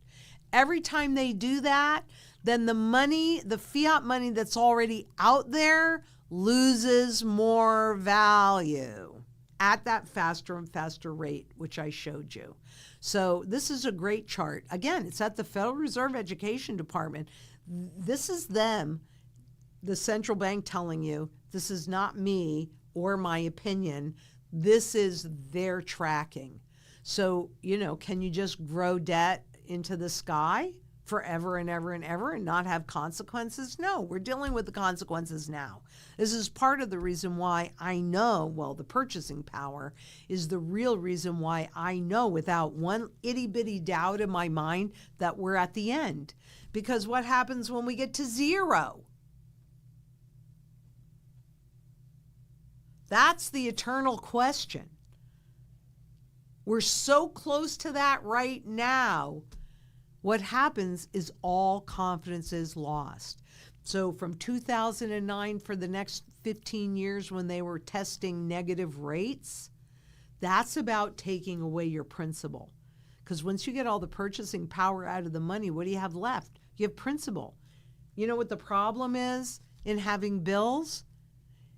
This is debt that does not, at this point anyway, does not pay you interest and does not charge you interest. It charges you inflation, that inflation tax, but nominally inflation creates nominal confusion. So if you had a $20 bill, what's the date on this one? This happens to be 2017. If you had a $20 bill, this $20 bill in 2017, look at this, I still have it. And it has the same face value, 20 bucks. But who doesn't know that this $20 bill buys a whole lot less today in 2025 than it did in 2017? A whole lot less, right? Inflation creates nominal confusion, but it doesn't serve you well to be nominally confused. You need to understand the real trend that's happening. And William PMCD says, hi, please, what about copper? Well, copper is an industrial metal, and they got rid of the penny because it cost 3.9 cents to create a penny, and they had already eliminated 85% of the copper that was in the penny after, I think it was 1982. So copper, that's fine. It's not really a monetary metal. Gold is the primary currency metal. Silver is the secondary currency metal. Copper is more of an industrial metal. So if the world is indeed going into a global hyperinflationary depression, which is what my well-educated opinion is, and we'll see, maybe I'll be wrong. I mean, I can't guarantee that, but that's what 4,800 currencies that were around that do not exist anymore historically have shown us. Well, copper's not going to perform very well, but it is a hard asset. So you can accumulate pennies that were minted prior to 1982 that I believe they're 85 or 95% copper. And it's okay to accumulate it. It's just not the primary or secondary monetary metal. That's where I focus. And did you want to say something? Yeah, just going back to what you were saying about the 4,800 failed currencies. You have a bill in there that someone mentioned, the Weimar. They said that in Weimar Germany, the currency got so debased that the printers became lazy and they only printed one side of the bill. And is there something to that they're just collapsing so much? They're it's not even worth it to spend the money to print on the other side. Yes, and it wasn't so much that they were lazy as that it cost money for ink. Okay? And so the bills actually had more value for the blank side as a piece of paper to write on than if they were printed. What I was pulling here was, this isn't money anymore, but this was a state of Florida bill dated 1864. It's a $5 bill, and they did not print anything on the other side of it. They just did one side, because they want to create money as cheaply as possible. So even when you look at the gold in our monetary system, right, up until 1933, well, they had printed so many dollars that it cost more than, this happens to be a $10 gold coin. It cost more than $10 to create that, just like the penny cost 3.9 cents to create a penny, right? That's why they had to get rid of the penny. That's one of the reasons why they had to get rid of the gold in our system, because it cost more to create this. They couldn't debase it, right? Then in 65, it was the same story with the silver.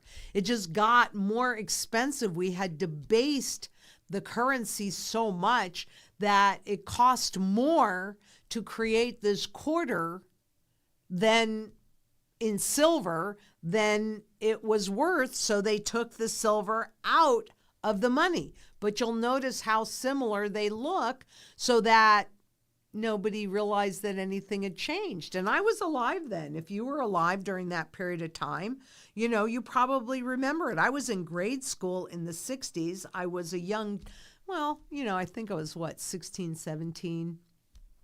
So a teenager, but an old enough teenager to be even more aware of what was happening than obviously grade school,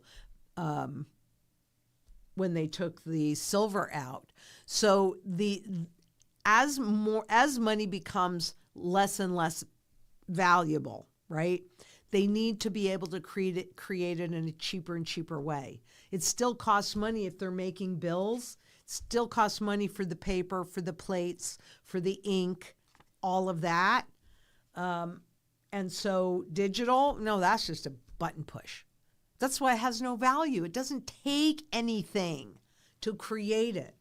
Some say that it's the energy that it takes to create the Bitcoin and other cryptocurrencies. And now somebody's going to tell me I don't know the difference between cryptocurrencies and Bitcoin, but just bear with me on this one, right?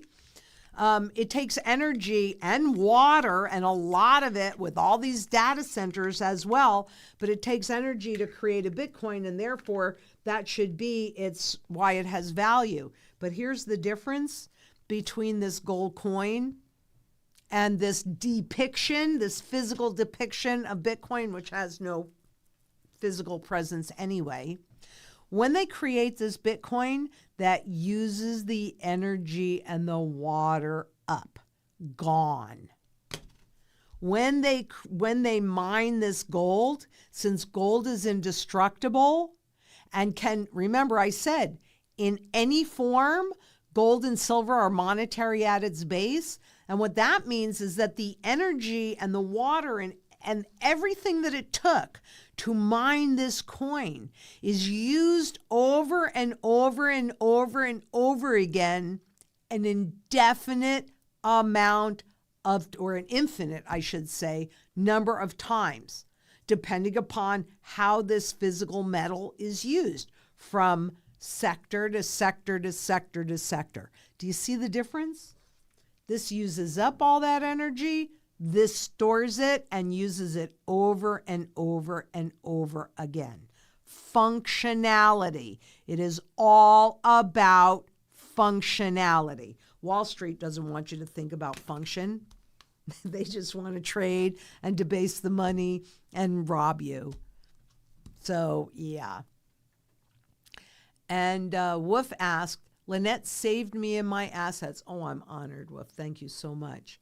Was invested in stocks, IRA, and annuity, came across her by chance, couldn't sleep at night because I knew nothing about what was happening to my money, bought gold. I just got chills. That matters so much to me. I am honored. I am truly honored. And I'm honored by all of you being here because the most valuable thing you have is your time. And so for you to be here doing this with me means a lot. But thank you so much, Wolf. I do really appreciate that. And Mip says, hi, Lynette. Is it a good strategy to take a loan on real estate or any asset to convert its value into gold and silver so to later pay it off on worthless currency while metals go to the moon? It's never easy for me to say that you should take on debt in order to do, frankly, pretty much anything other than putting a roof over your head, because markets can stay irrational a whole lot longer than we would imagine. So, I mean, I have a mortgage on this property because I want to execute the strategy with you. And so therefore, I made the choice not to pay the mortgage off, but I did not go out and intentionally take out a mortgage on this house to buy gold and silver. Does that make sense? So you have to do whatever it is that you're comfortable doing, but that would not be something that, you know, I would encourage you or push you to do, because debt can take you down. It can.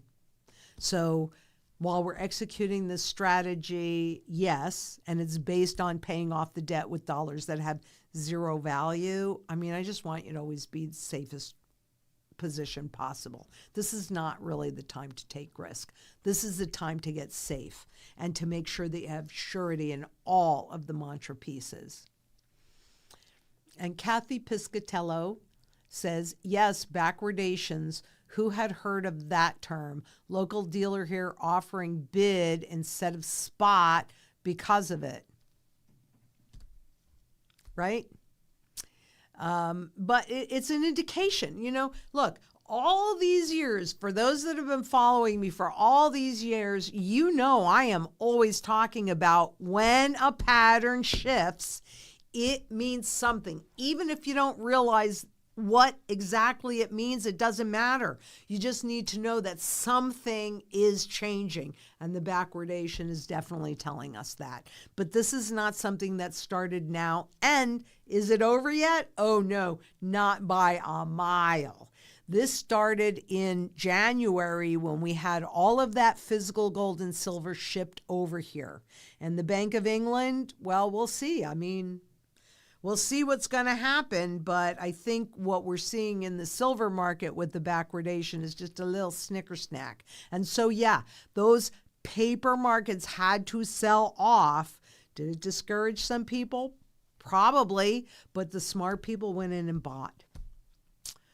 And Jazz S asks, hi, Lynette, can you talk about the effect consequence on the gold-silver market breaking record high? How does it affect the rest of the financial markets? Well, there are a number of different ways, but basically, this is the beauty of understanding the patterns, because quite honestly, it does not matter what you're looking at. The technicals all work the same.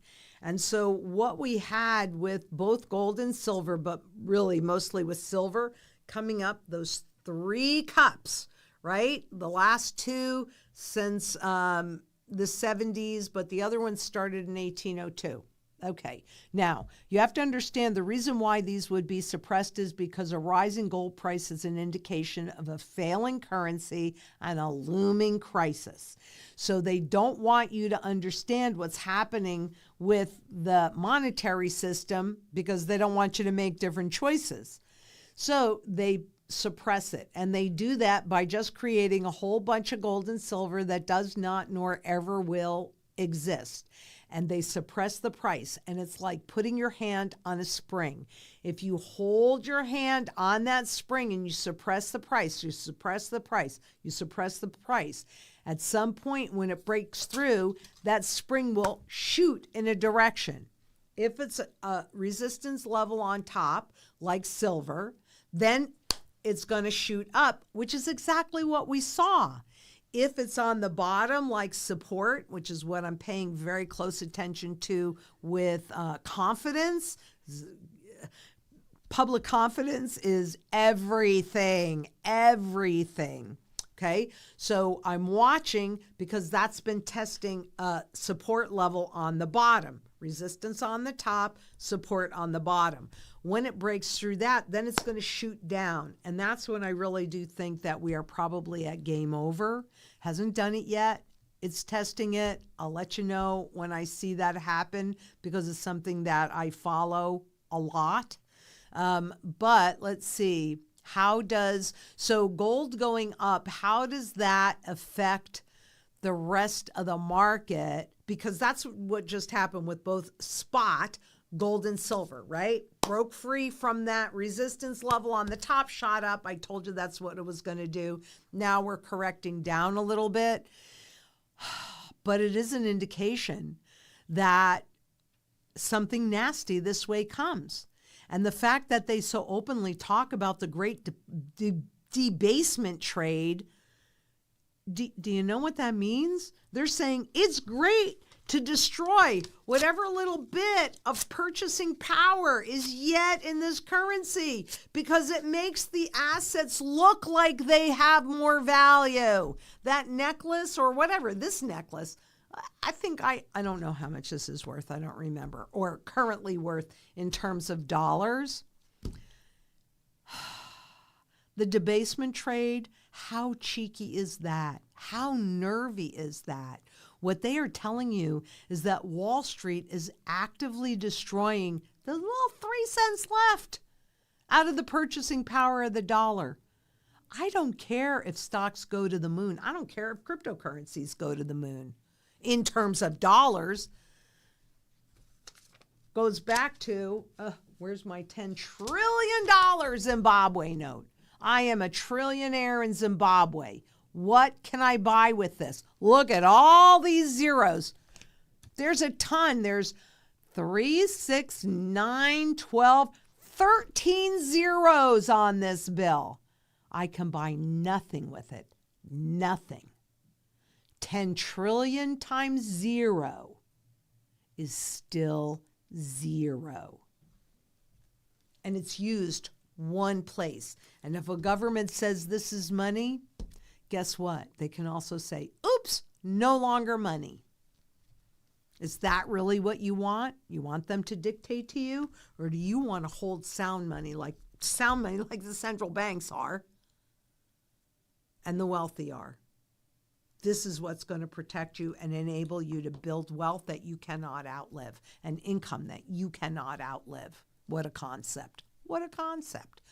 So gold, spot gold and silver rising rapidly gets eyes on it. Anything rising rapidly gets eyes on it. That is dangerous because that impacts confidence. So, you'll see risk on. Well, all right. Spot gold and silver is dumperoo-skiing, and I saw the cryptocurrencies across the board, at least last time I looked at them. I don't know where they are now. Doesn't matter. Don't bother to pull it up. But they're flying. The stock market was flying. So the crypto markets, when a market goes up, it gets eyes on it, and it gets fear of missing out, FOMO. You should be afraid of missing out on this, not on the paper going to 0. Cassie Wood asks, hi, Lynette, in the event of a U.S. dollar collapse, would it be better to have American gold eagles or Canadian gold maples?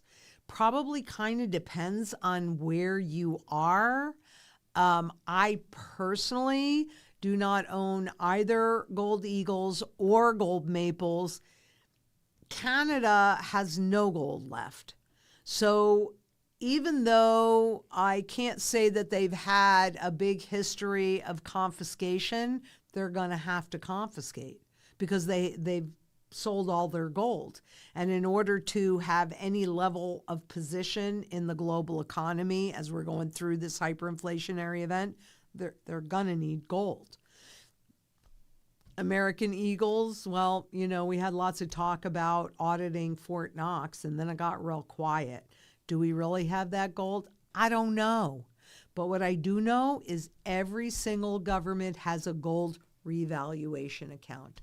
So for me, this way that I prefer to hold it is pre-33 or pre-48. I mean, I definitely have fractional gold coins, because those are in a different classification according to the IRS.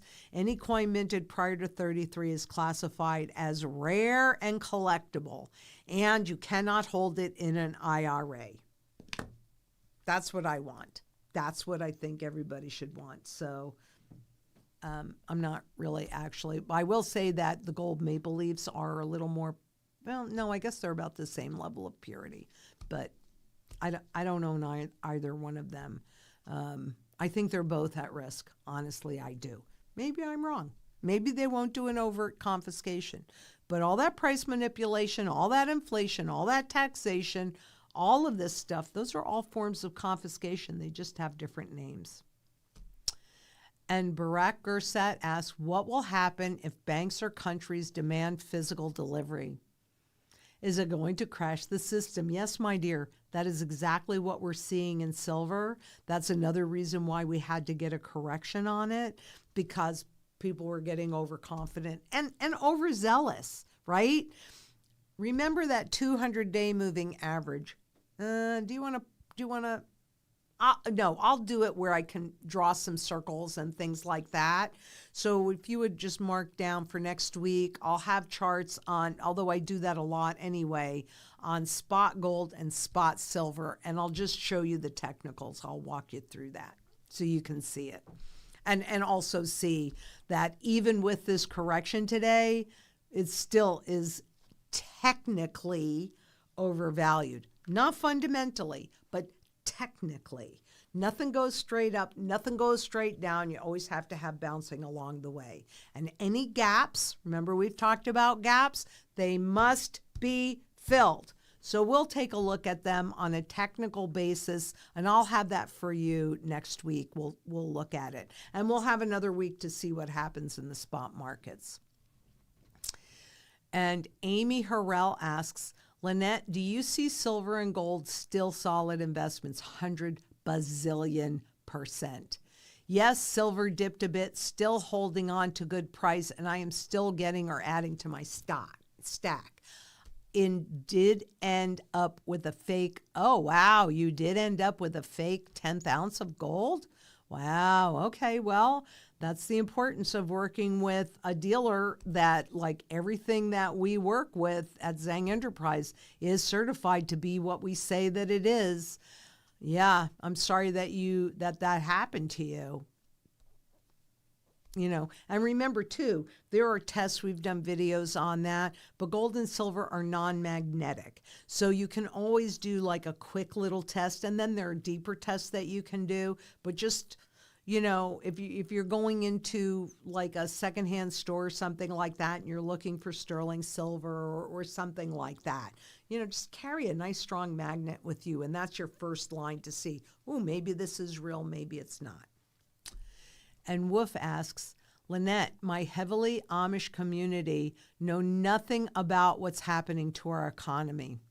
They deal only in cash and keep their money in banks. Many are quite wealthy as business people. Would you be available to talk to them by Zoom and explain to them what's on the horizon? I know an Amish businessman who is a food bank distributor, so maybe 100% Wolf. Just get a hold of Natalie at Zang Enterprises and have that conversation with her. And you can let her know that you asked me, and yes, we can make those arrangements. And you can put that out to anybody. I am happy to do a Zoom in, a school. I am happy to do a Zoom with a group of people like this. Yes, we are all about education. How many times can you be lied to and you do not know the truth? So 100% yes, I will happily do whatever I can do to support that education. And Gina Young asks, hi Zang Gang, hi Lynette. What is going on with precious metals today? Do you think the Fed is going to continue to lower rates the rest of the year? And I thank you too, Gina. I actually love it when you call it the Zang Gang, because for those that don't know this, my father made a sign in the front of our house, because I'm the youngest of 7, so there were a lot of us, and he used to call us the Zang Gang. So that's always reminiscent of me growing up when you do that. So I do appreciate that.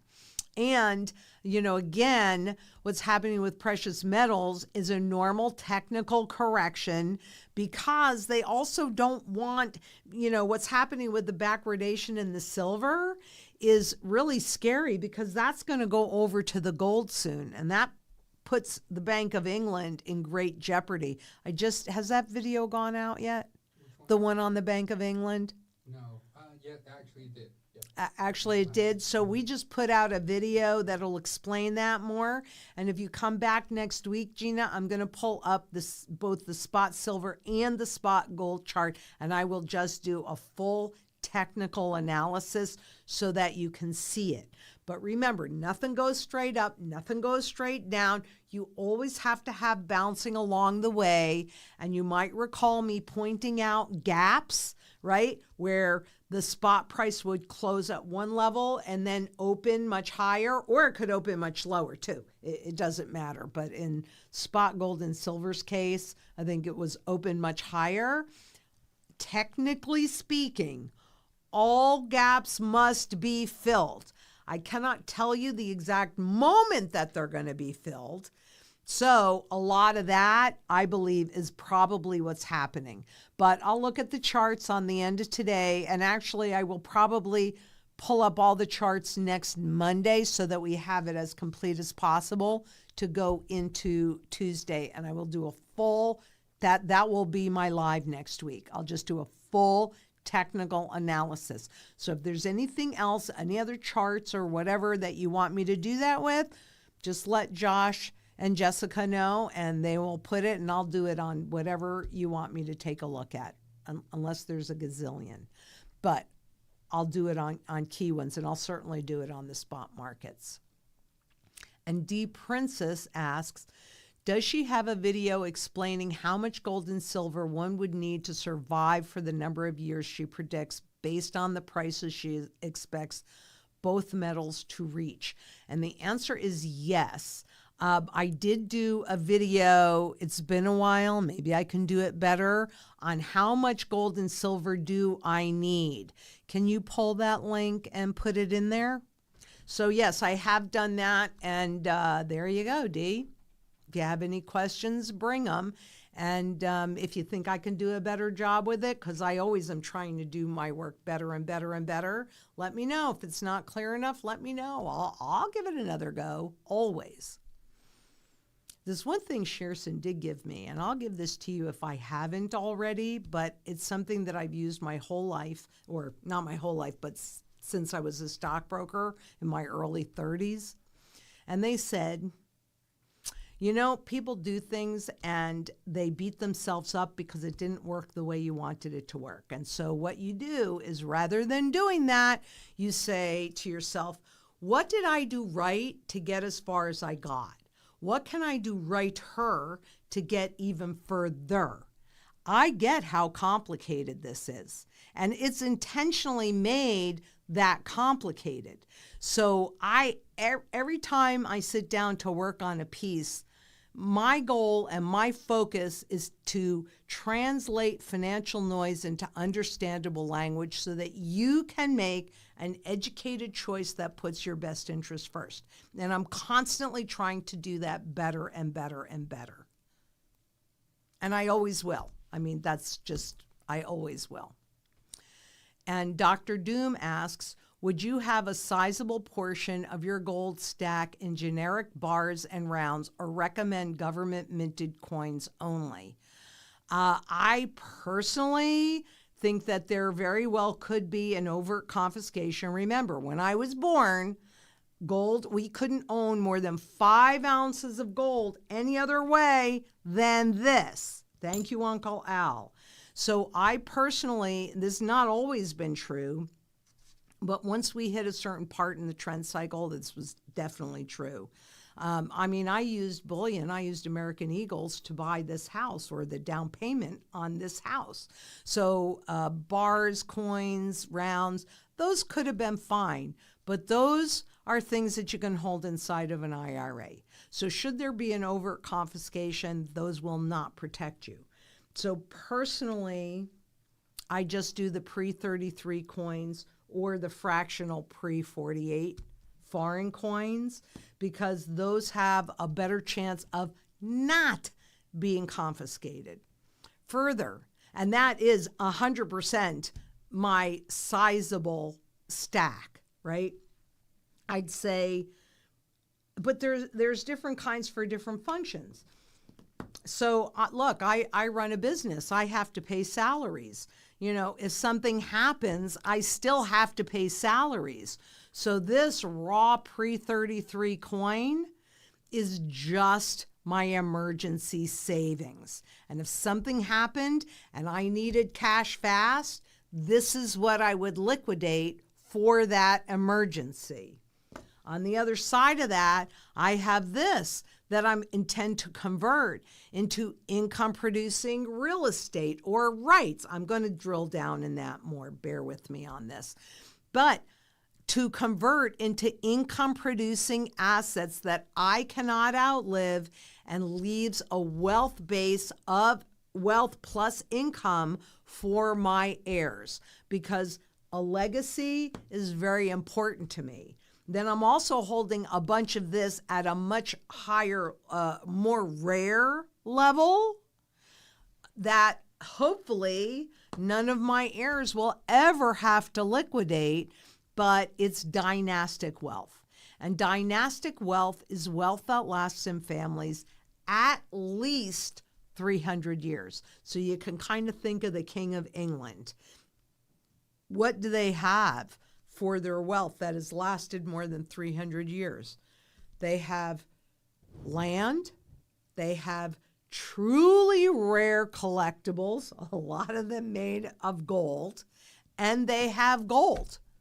So these are the things that have proven to survive currency regime shifts, war, etc. They may shift location, they may shift ownership, but they don't go away. And you can do all three with gold. All three with gold. You can have a gold mine, you can have a rare collectible, and you can just have your basic gold. And your basic gold enables you to maintain the rest of it, property taxes, remember we talked about that, and acquire more of it. So, yeah, I don't do generic bars or round, or it would be early government minted coins, not new. But you do whatever you're comfortable with. That's what everybody needs to do. However, having said that, let's say that you do decide that, I just want the rounds or the bars or whatever. Then all you have to do is properly diversify with some of this. It's always got to be, what if I'm right and what if I'm wrong? And if you can put yourself in a position where it really doesn't matter, then isn't that the best position to be in? That's how I think about it. And Dr. Doom, we did that one. Okay. And Burak Gursat says, and also Mrs. Zang, you should take a look at Hamza Yardimci Oglu from Turkey. You guys talking about exact same things. You are the female version of him. Well, we will take a look at him, and maybe we'll have that conversation because you guys know I love Turkey. You always prove my point. And I appreciate that. I really do. And thank you for that because, yeah, we will definitely check him out. And Sultan Mahmoud says, can you please help me understand when the fiat goes down completely and you are with your silver, how does the current situation with mortgage loans are paid? Do we sell the silver and convert to dollars? Yeah, or whatever that legal tender is. Yeah, that's exactly it. You just convert. I mean, I'm not planning on doing it with silver, but yeah, you could certainly do it with silver.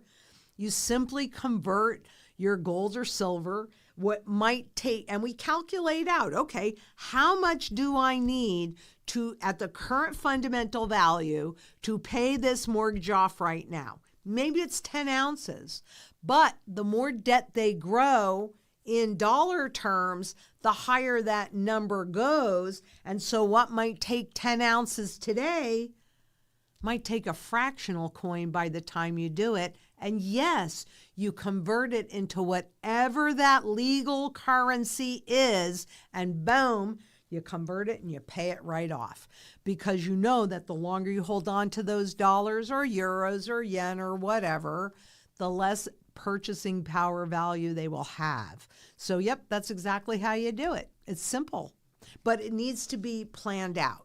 It needs to be, there is a method to the exit as well. And that's our job, is to schedule that and have the wholesalers set up, multiple wholesalers set up, so that we can do it in a timely fashion without hurting the price.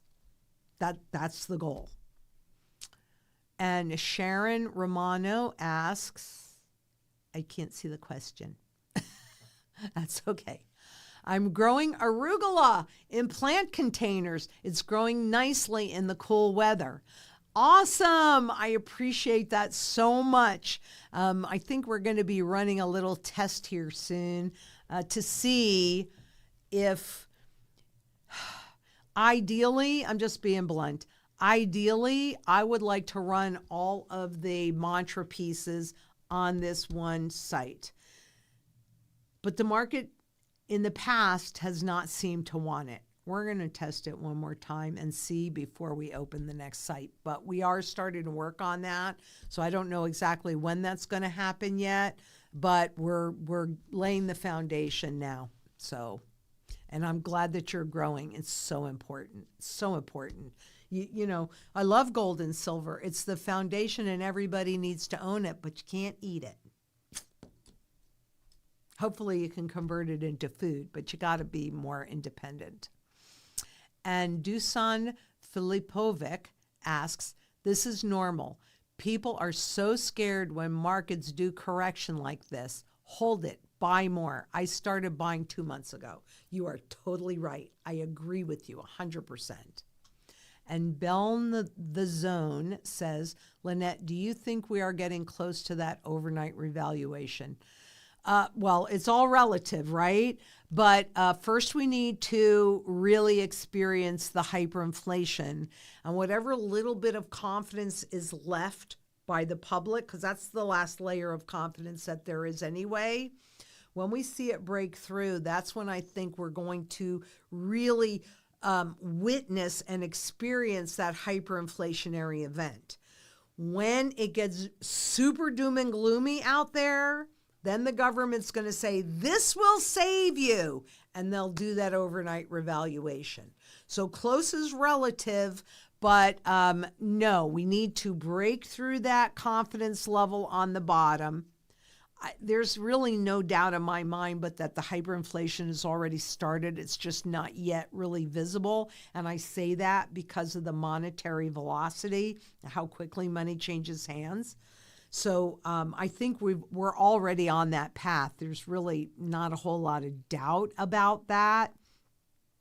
But the general public doesn't realize it yet.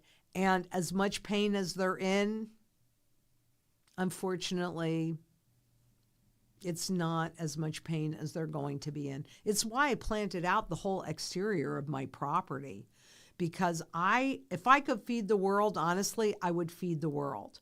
So if somebody's walking by, and my neighbors know this, they do it all the time. You know, they'll pick a pomegranate, or they'll pick a zucchini, or they'll come and get herbs or whatever. It's part of the way that I build community in my neighborhood. And I do that because when people are hungry and hopeless, that's when they make those choices that they would not otherwise make. I'll have people, somebody's probably going, oh, well, yeah, and they'll probably just come in and destroy everything that you've grown. I hope they don't. I mean, we have a combination of trees as well as just plants, and I hope they don't, because I hope they will recognize that that's food and that they can come back every day and feed their family. Because I have a lot of very highly nutritious foods, my moringa hedge, which is probably one of my favorite things that I've done. So, yeah, I don't think I think we're getting close, but we still have a ways to go. We still have a ways to go for that overnight revaluation. So there's still time to continue to accumulate. And Danelle Jackson asks, hey, Ms. Lynette, what is your opinion on the UPMC account? Do you think it's safe for me to stack my metals there? I have to look and see. Can you pull that up? And let's take a look at it.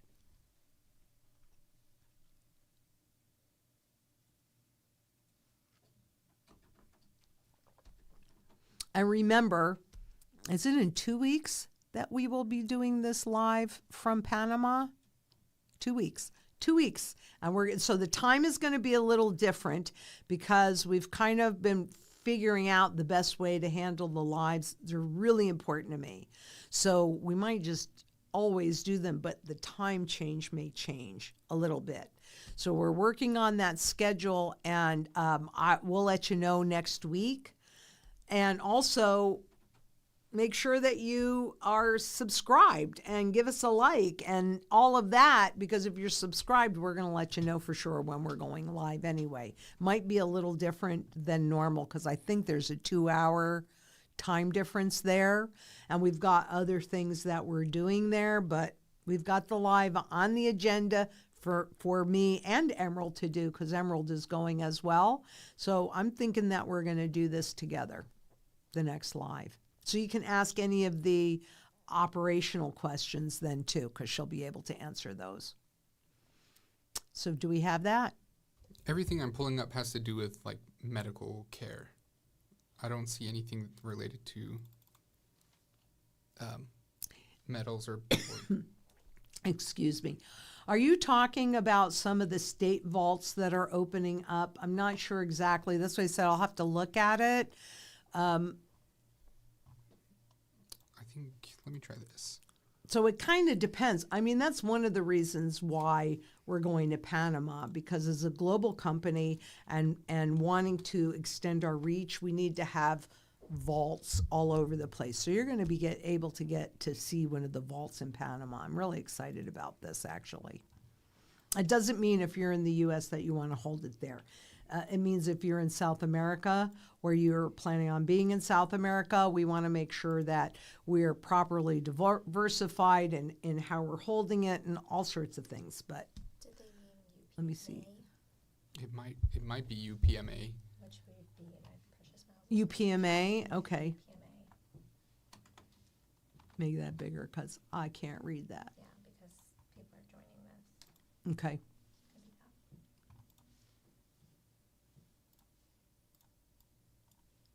that. You know what? Why don't we just look at it for next week? That sounds good. Okay, we'll look at it for next week. We'll just make sure it's on the list. Okay. And Sultan Mahmoud asks, can you please help me understand when the fiat goes down completely and you are with your silver, how does the current situation with mortgage loans, I think we did that. Because you do, yes, you do. You sell the metal into whatever that local currency is and you pay off the mortgage. Boom, boom, just that fast. And Amir Bilal Mohammed, do you think those big whales will win or will we be able to beat them? I think that we can beat them. I really do, because there are a lot more of us than there are of them. This is the whole point of the global community and us coming together and saying, no, we want redeemable gold back in the system again. Yeah, I think we can. I think we can beat them. If we do nothing, nope. They've got deeper pockets and they have more power. But there's 8.4 billion people in this world. All we need is a very vocal 3%. That's what started the Revolutionary War here in the U.S., 3% of the population. That's it. So, yes, I believe that we can. I'm going to, we look in the mirror and we go, if not me, who? And if not now, when? So it's us. And it's now. And Forbidden Planet asks, I also noticed that as the price of precious metals rises, that the average coins go up in price while the high dollar numismatic stuff stays the same. Yeah, it's a different market. It's a full supply-demand market that's not exactly accurate, but it could trail, or the timing could be different on them because that's two different markets. It's a paper market versus a physical market. But and again, that's actually a better question for Emerald on the ops, and you can ask her those questions in 2 weeks. The Numis do move, definitely. And I'll pull up, when I do the gold and the silver, I'll do also the charts on the collectible coins as well. I'll show you that as well.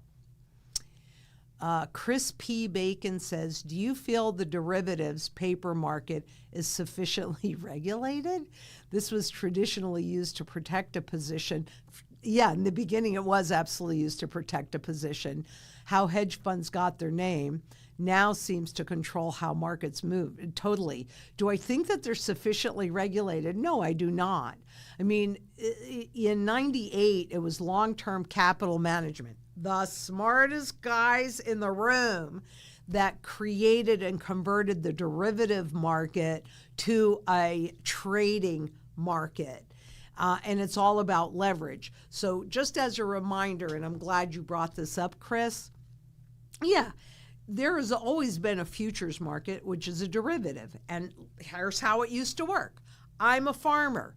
I'm going to plant my crops, and then in September, I'm going to take my crops to market. But hey, it's January. I do not know if I'm going to have a good season, a bad season, too much rain, too much drought, what have you.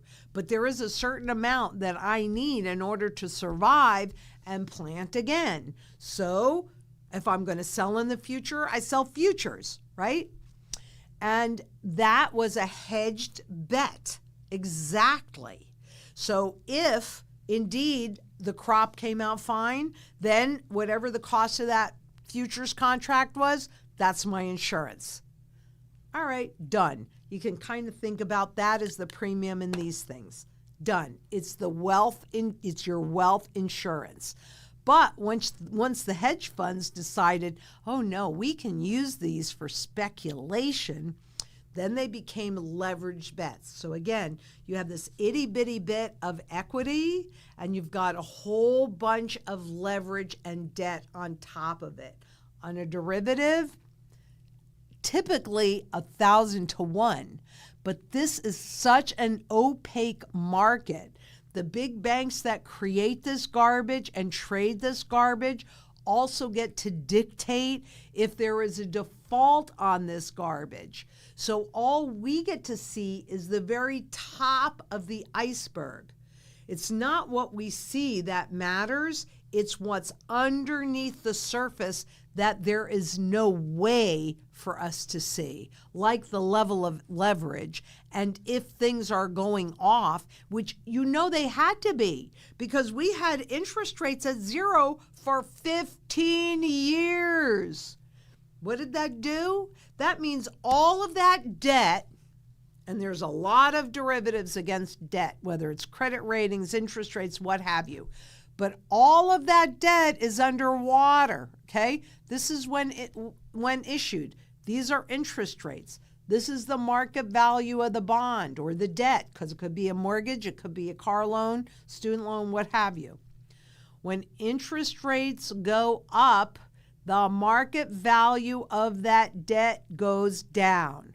When interest rates go down, the market value of that debt goes up. So we had 15 years, and even if there were implosions and say funds where there were like a whole bunch of bonds, because they were pushing the interest rates down to create more debt, that was able to hide a lot of those implosions.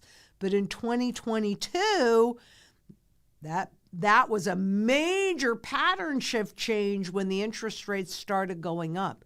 So we have all that garbage that's underwater. I think this is one of the reasons why the Federal Reserve has had losses while they get all the income from creating all of this enormous amount of money. That's their income because it doesn't cost them anything to create it. And yet they're still making a loss, right? We haven't seen these implosions. Did they not happen, or are they just being hidden? And if they're just being hidden from us, which is what I think is happening, at some point we will see them. That's why having a run on the bank is such a bad thing for banks.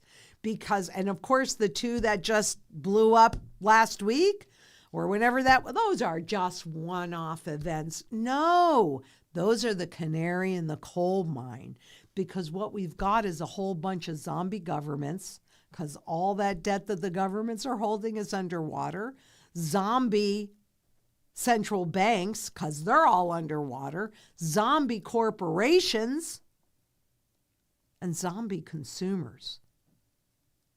We've passed the point of any ability to fix this mess, and you got to understand they knew this was going to happen from the beginning, because we have lots and lots and lots of history on that.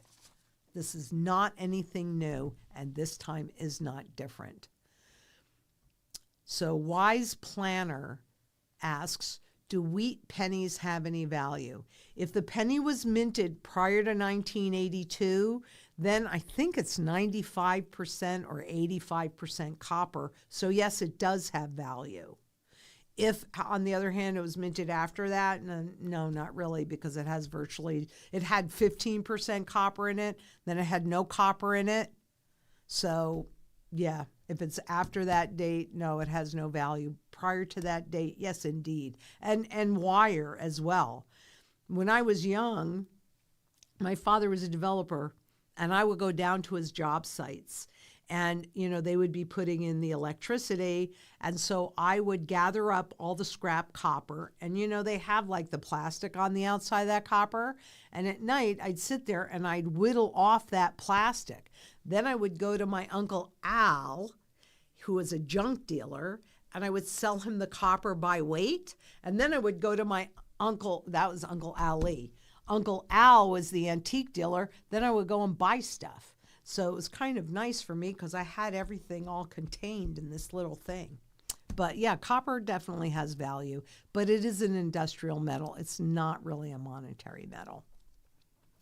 And I think we have time for one more question.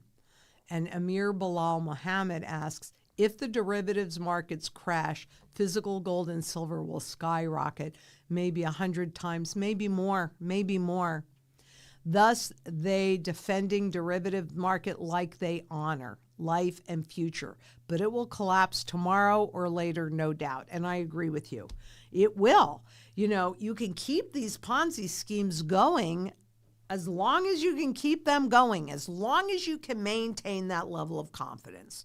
But what I've witnessed since 2008 was the confidence, those layers of confidence. First, bank-to-bank confidence, as witnessed by them no longer publishing the interbank lending because banks didn't trust each other anymore. 2015, it was central bank to central bank confidence, as witnessed by the Swiss surprise, where the Swiss central bank kept coming out at the IMF and saying, no, the peg to the euro is our highest priority, our highest priority, our highest priority. And then without any warning at all, boom, they decoupled from the euro. So that was central bank to central bank confidence. This one was the one that really surprised me the most. I think it was 2022 where they changed that. So 2022, when, the central banks had used forward guidance with banks, basically telling them what they were going to do so that the banks could get into position to benefit. That's called forward guidance. And so they were giving the banks the forward guidance that they were only going to raise interest rates 50 basis points, 50 basis points, 50 basis points, and then bam, they did it 75 basis points. That was the one that really shocked me the most, because why did they give up that level of confidence? That made no sense to me. Maybe they had no choice. Well, no, they had a choice. I can't really answer that. I just can't answer that. But the last layer of confidence is public confidence. And that's been declining for a very long time. And it keeps testing the all-time lows, but it hasn't broken through yet. It will. And that's when I think we will really see that hyperinflation become obvious. So this was great. I am always so thrilled when we do these. And I'm going to tell you something else that we're planning on doing for those times when I'm traveling and for whatever reason it's like the middle of the night and I can't do a live. The questions that we don't get to answer, we will be answering them then. But we will be able to do the live in 2 weeks in Panama, and it's going to be great. I'm really excited. We did it when we went to Australia. It was a little challenging there, but I think here this is going to be a great live event, and we'll keep you posted for next week. And until then, I really do know there is not one doubt in my mind. But honestly, if we come together in global community, we can take our power back. We can do this. Let's just do it. And until next we meet, please be safe out there. Bye-bye.